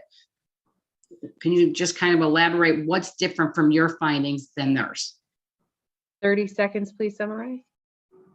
So I will have to get back to you in terms of the specifics of that. We have just started the work over the last few months of reviewing the records and the audits that came back to DAS since the fall. And I do want to clarify that OPM should have embedded auditors of public accounts, at their agency, as does DAS. So again, those records are available, to you and to other members of the public as well, regarding, the auditing functions that were housed at OPM, just as they are at DAS. So I hope that answers part of your question, but we can certainly get more of a specifics in terms of how our audits are being conducted versus what happened at OPM. But again, that external audit process, want to understand that all processes and procedures are followed, whether it was at OPM, moving forward to the GIS audits that are being taken, being conducted moving forward. I appreciate that. I just, Mr. Chairman, I'll be done in 1 minute, I promise. I just have one further question. The reason why I'm asking is because where it's concerning who dropped the ball. If OPM was supposed to do an audit, now you're doing an audit, but didn't have any communication with them on what they did. So how do you know, what are you looking for? What did they do wrong that you're trying to pick up? Because audits can be very subjective based on one's interpretation of the standards. So I'm curious as to what assurances the public will have going forward now that we have an external audit that's going to be done to give the public confidence. We have the auditors of public accountants, another audit. We have OPM doing an audit. We have you doing an audit. There's a breakdown in the audits within the state of Connecticut. Now you have an external audit being done. And again, as I said, they're subjective based on one's the opinion of what the standards are. So I would like to know what will be done to improve the confidence of the people in the state of Connecticut after this audit is done. I'm sorry to jump in, Representative. Just to be clear, we are hiring an outside auditing company to audit the audits that were performed by OPM. Does that answer your question? So yeah, I thought they were going to do the external audit on the OPM. Okay, I didn't know that, but also on your audit and the audit of public accounts. Yeah, so we're hiring the outside auditors to audit all of the internal audits performed by the Office of OSCGR from when it went over to OPM to when we took it back over again. Okay, but you're not sure what their audit was because you didn't coordinate them. Okay, perfect. If you wouldn't mind can you get that information to me? As soon as it's finished. Yeah, it'll take a little while, but yes, we will, of course. I mean the existing audit that was done by OPM. We have that? So that would probably be available through the auditors of public accounts in terms of the audits that they did at OPM. But we're happy to help facilitate that with the auditors if helpful. Thank you. Thank you, Mr. Chairman. I appreciate you giving me the extra minute or so. Thank you. Thank you, Representative. And I just want to announce to the committee that after Representative Cheeseman has asked her 7th, 8th, and 9th question, that we will conclude this hearing either when her questions are asked and answered or at noon, whichever occurs first. Senator Martin. Thank you, Mr. Chair. Thank you, Commissioner and Deputy Commissioner, for answering our questions. Under the proposed legislation slide, could you explain the prohibit self-performance by construction managers and a little bit, because I'm not sure what that is. So, Senator, the question I'm going to defer to Deputy Commissioner Petra, as this is a very dense proposal. I appreciate that. Yeah, it's a very technical situation. So bear with me. So when anyone at the state or at the municipal level hires a contractor, which is the common term, you're usually hiring what's called a construction manager. And they don't normally do any actual work themselves other than managing the actual construction. And forgive me if this is obvious. There was legislation put in place to allow the director or the commissioner of OSCGR to approve any self-performance by a construction manager if they felt it was less expensive. So, for example, if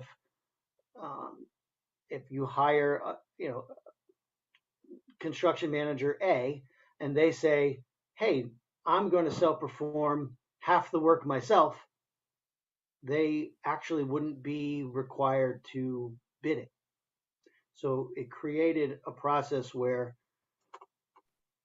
with the commissioner or the director's permission, that the self-performing construction manager would be able to perform work without bidding.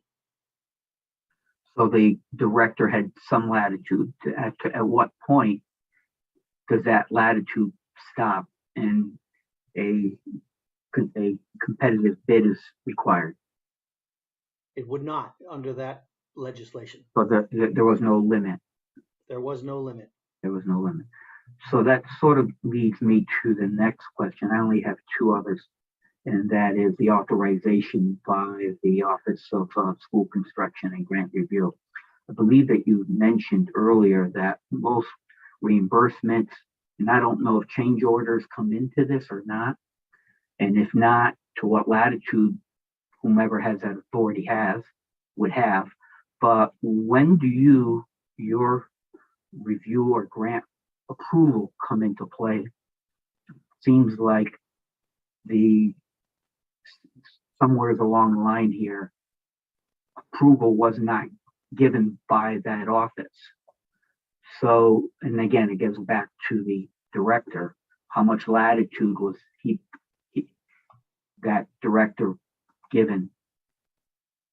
I'm sorry, I don't think I understand the question. Can you reiterate? Well, I believe in your presentation, you said that any reimbursements needed to be authorized by, or eligible reimbursements needed to be approved by the office. So it seems like that process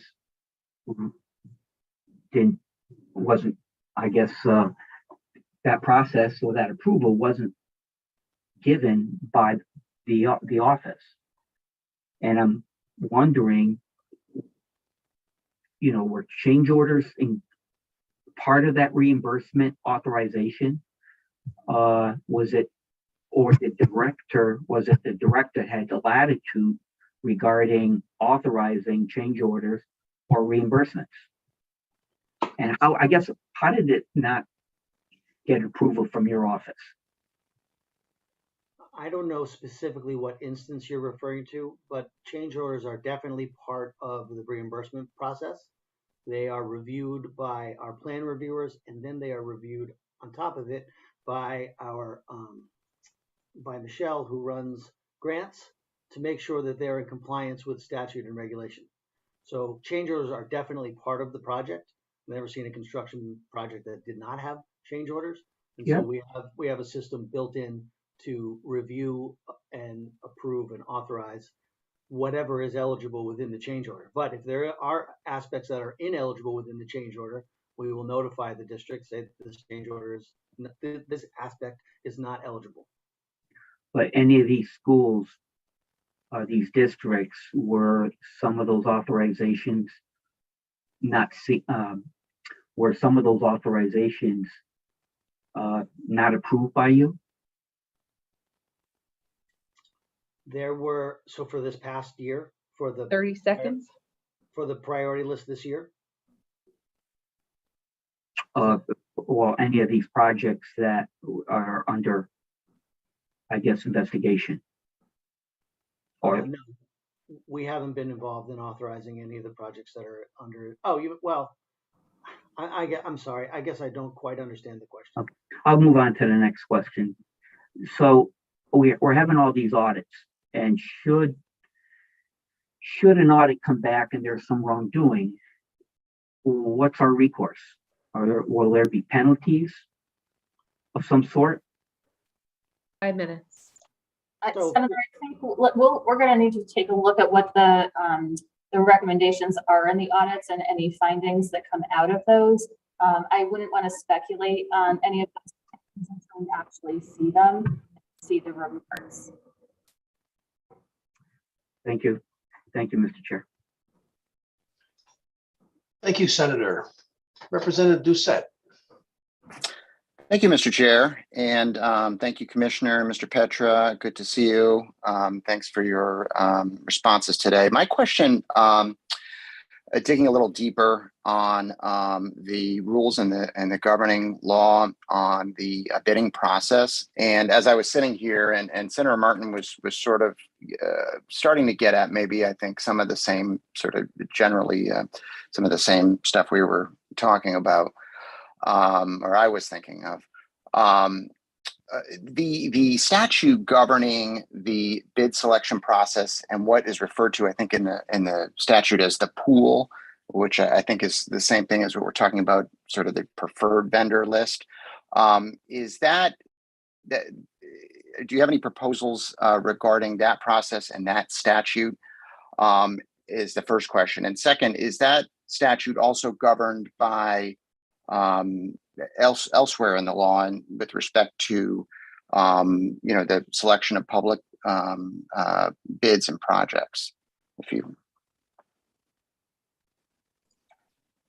Representative, thank you so much for the question. I will, I'll have to follow up with you in writing or, in follow up after this hearing in terms of that particular statute. I wouldn't want to misspeak that any of our proposals do or do not touch that specific reference.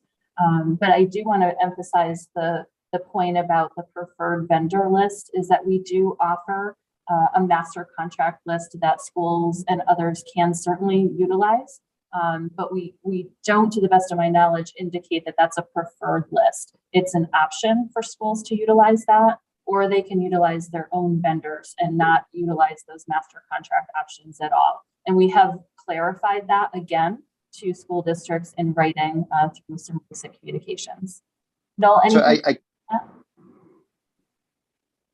I guess that's my question, really. Is that set out in statute, or is that what's referred to as the pool that I'm looking at in section 10-287, or is that something else altogether? So, and if it's not set out in statute, is that just part of the program? I guess my question is, where is the authority for that procedure? I think we're going to have to follow up with your specific question. I'm not quite sure what you mean. There's a lot of confusion with terms on these contracts. But if you're referring to the state contract, I explained it earlier, it's a contract that is put out to bid regularly by DAS procurement. We qualify and we get bids for unit prices and labor prices from what is a group of contracts. And that is offered out to the municipalities to use at their discretion. We've recently just sent out, we've canceled one of the contracts, and we've sent out clarification as to how those state contracts are to be utilized, which restricted them greatly. So 500,000 or less, or 25,000 or less for an emergency. We've also sent out best practices for how to use the contracts, and one of those being primarily try to get as many prices as you can from those state contractors, so that you can look at their scope, you can look at their price, you can look at their personnel. Do your due diligence and get as many prices as you can. Okay, so again, I guess my question, I'll just leave it here, is where is that process set out in statute? If it's not set out in statute, I guess the question is, should it be, or is it something that's prescribed elsewhere in your program guidelines? Because it seems like that's something that we have the opportunity to really look harder at here within that contractor selection process.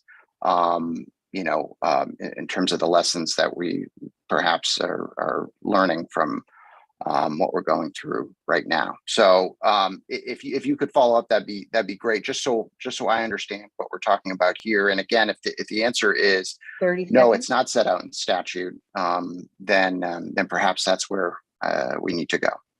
Thank you.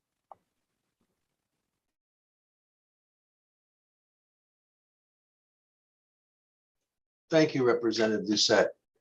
Representative Cheeseman.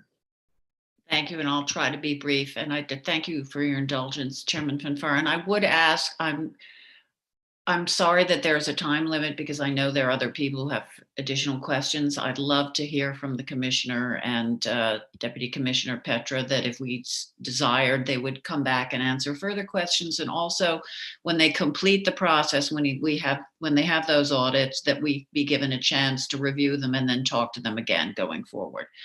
But having said that, so I understand the look back goes to 2018. Was there some reason that year was chosen?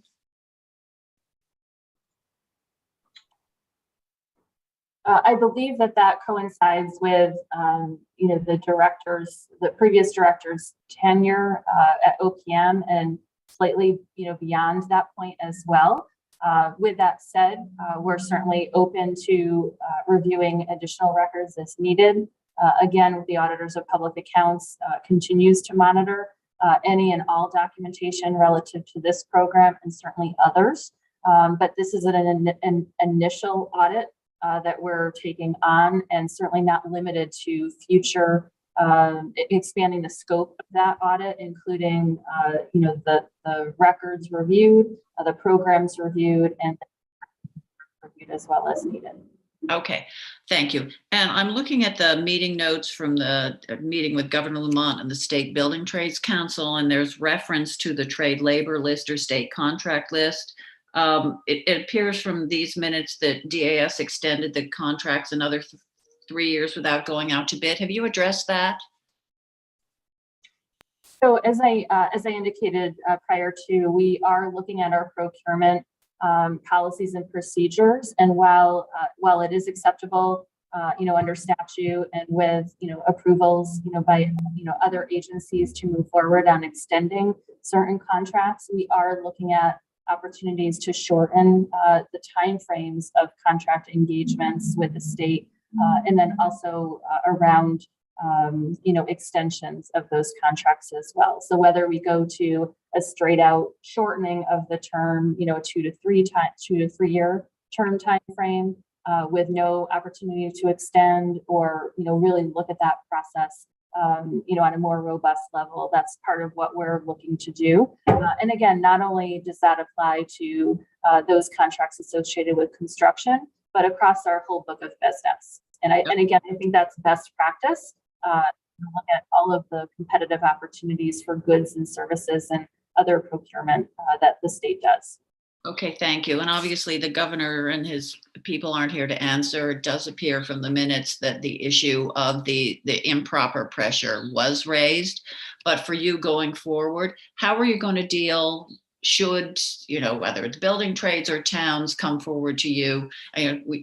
We accept that you're going to do the best of your ability to ensure this doesn't happen again. DAS is a big department, but what is your stance going to be when someone, aka a whistleblower, comes forward and says, hey, bad stuff's going on? What is your process going to be going forward in dealing with allegations? Obviously, there's due process, but what are you doing to make sure that you have an appropriate process to address these kinds of things? So thank you, Representative. I think this speaks to the crux of the matter, particularly over the last few months when the governor learned of these issues, and certainly our staff going back into the fall, we took swift and immediate steps, not only around the removal of the director, but also around all of the procedures and operations that we've talked about today. And that stands not only for this program, but for any other actions that, are around allegations of misconduct, potentially at DAS or across state government. The governor takes very seriously these allegations and has no room for any of the allegations that have come forward. It's unacceptable, and he does not tolerate that. He's made that extremely clear, not only to his leadership team, but to state employees across the state. And so that's, again, where we have taken multiple steps to remind our employees of the correct and appropriate ways to deal with stakeholders and to follow procedures moving forward if any of those were indeed not followed. But we have great respect and great trust for our state employees. And it's our obligation as leadership to support them and remind them of best practices. And that includes with our external stakeholders as well. Okay, thank you. It does concern me that I'm looking at these minutes of this July 20th memo, that this obviously rose to high level attention back in last July, and we're sitting here on, March 7th having this discussion. But I will accept your reassurances going forward. Again, thank you so much for coming today. Thank you, Chairman Funfar, and I do hope we'll have the chance to continue this conversation when we're looking at reports of the audits and really develop a way the legislature can play a greater role in this oversight. So thank you very much. Thank you, Madam. Senator Martin, will your questions be brief? I announced to the committee that we would terminate at 12 noon or after Holly or Representative Cheeseman asked their question. So please keep your question, and I hope the answer to be brief ones. Thank you. Please My proceed. question will be brief, Mr. Chair. Thank you. Commissioner, can you just simply tell us, in your own opinion, what went wrong here?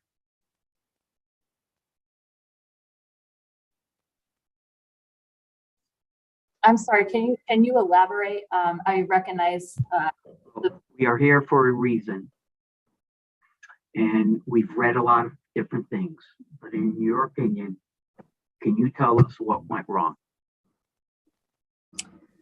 so without Monday morning quarterbacking, as I've mentioned in previous forums and before the press, my concern is moving forward, how this program is conducted and how we operate it. That starts with obviously my oversight of this program along with Deputy Commissioner Petra, and that's where we've in place additional safeguards to ensure that there's full transparency around this program moving forward with our staff, additional audits, additional external and independent authorities reviewing the procedures, not only that took place in the past, but moving forward. And so I think having that, that external and independent review is essential. And as I mentioned, that is something that we would absolutely consider moving forward for years to come. And again, I think continuing to remind our staff of the statutes and regulations that they must follow when it comes to our ethics policies, our internal policies around these issues are critical. Again, I can't speak to any of the allegations that have come before, in the press or through the investigation. But you have our commitment here between Noel and myself that we are looking forward to working with you to restore confidence for the program and to add to the transparency of it through all the measures that we've talked today. And again, we very much appreciate the opportunity not only to talk about your concerns, but to talk about the future of the program and all of the exciting opportunities that we have together really to strengthen this program overall. And I think it's very clear that our students and our staff in our schools across the state deserve the opportunities that this program can bring to them. Okay, I don't know if I heard what I was hoping to hear, but it seems like from what I can piece together from the information that I heard today, that the ball probably was dropped in multiple ways. I don't know if it's clear. I see the slide deck, but I don't know if it addresses how the ball was dropped thoroughly. And I hope that, I guess, in what we learned through various investigations, that we'll find how the ball was dropped, and we'll be able to fix those along with the suggestions that you've proposed here with in this deck. So thank you, Commissioner. Thank you, Mr. Chair. Thank you, Senator. And I want to thank Acting Commissioner Gilman and Deputy Commissioner Petra for enlightening us, educating us, informing us today on the complex process of school construction in the program. I would like to just indicate that originally this was going to be three committees, the three committees of cognizance that oversees and participates in the process for school construction. The Government Administration Elections Committee will be pursuing their own effort regarding this through their committee process, the public hearing process, and ultimately, if they decide through legislation. So I don't want it to be believed or thought that that committee and its leadership was not interested in this process. They will continue through their regular committee process. And of course, with respect to the Education Committee, which unfortunately had the conflict early on in this hearing that they had scheduled a committee meeting for 11 o'clock today. And so the chairmen have expressed their appreciation for the consideration that they were under regarding that responsibility. And thank you to all the members who either had questions or participated. I know that a number of members of the committees, relevant committees, were here and listening.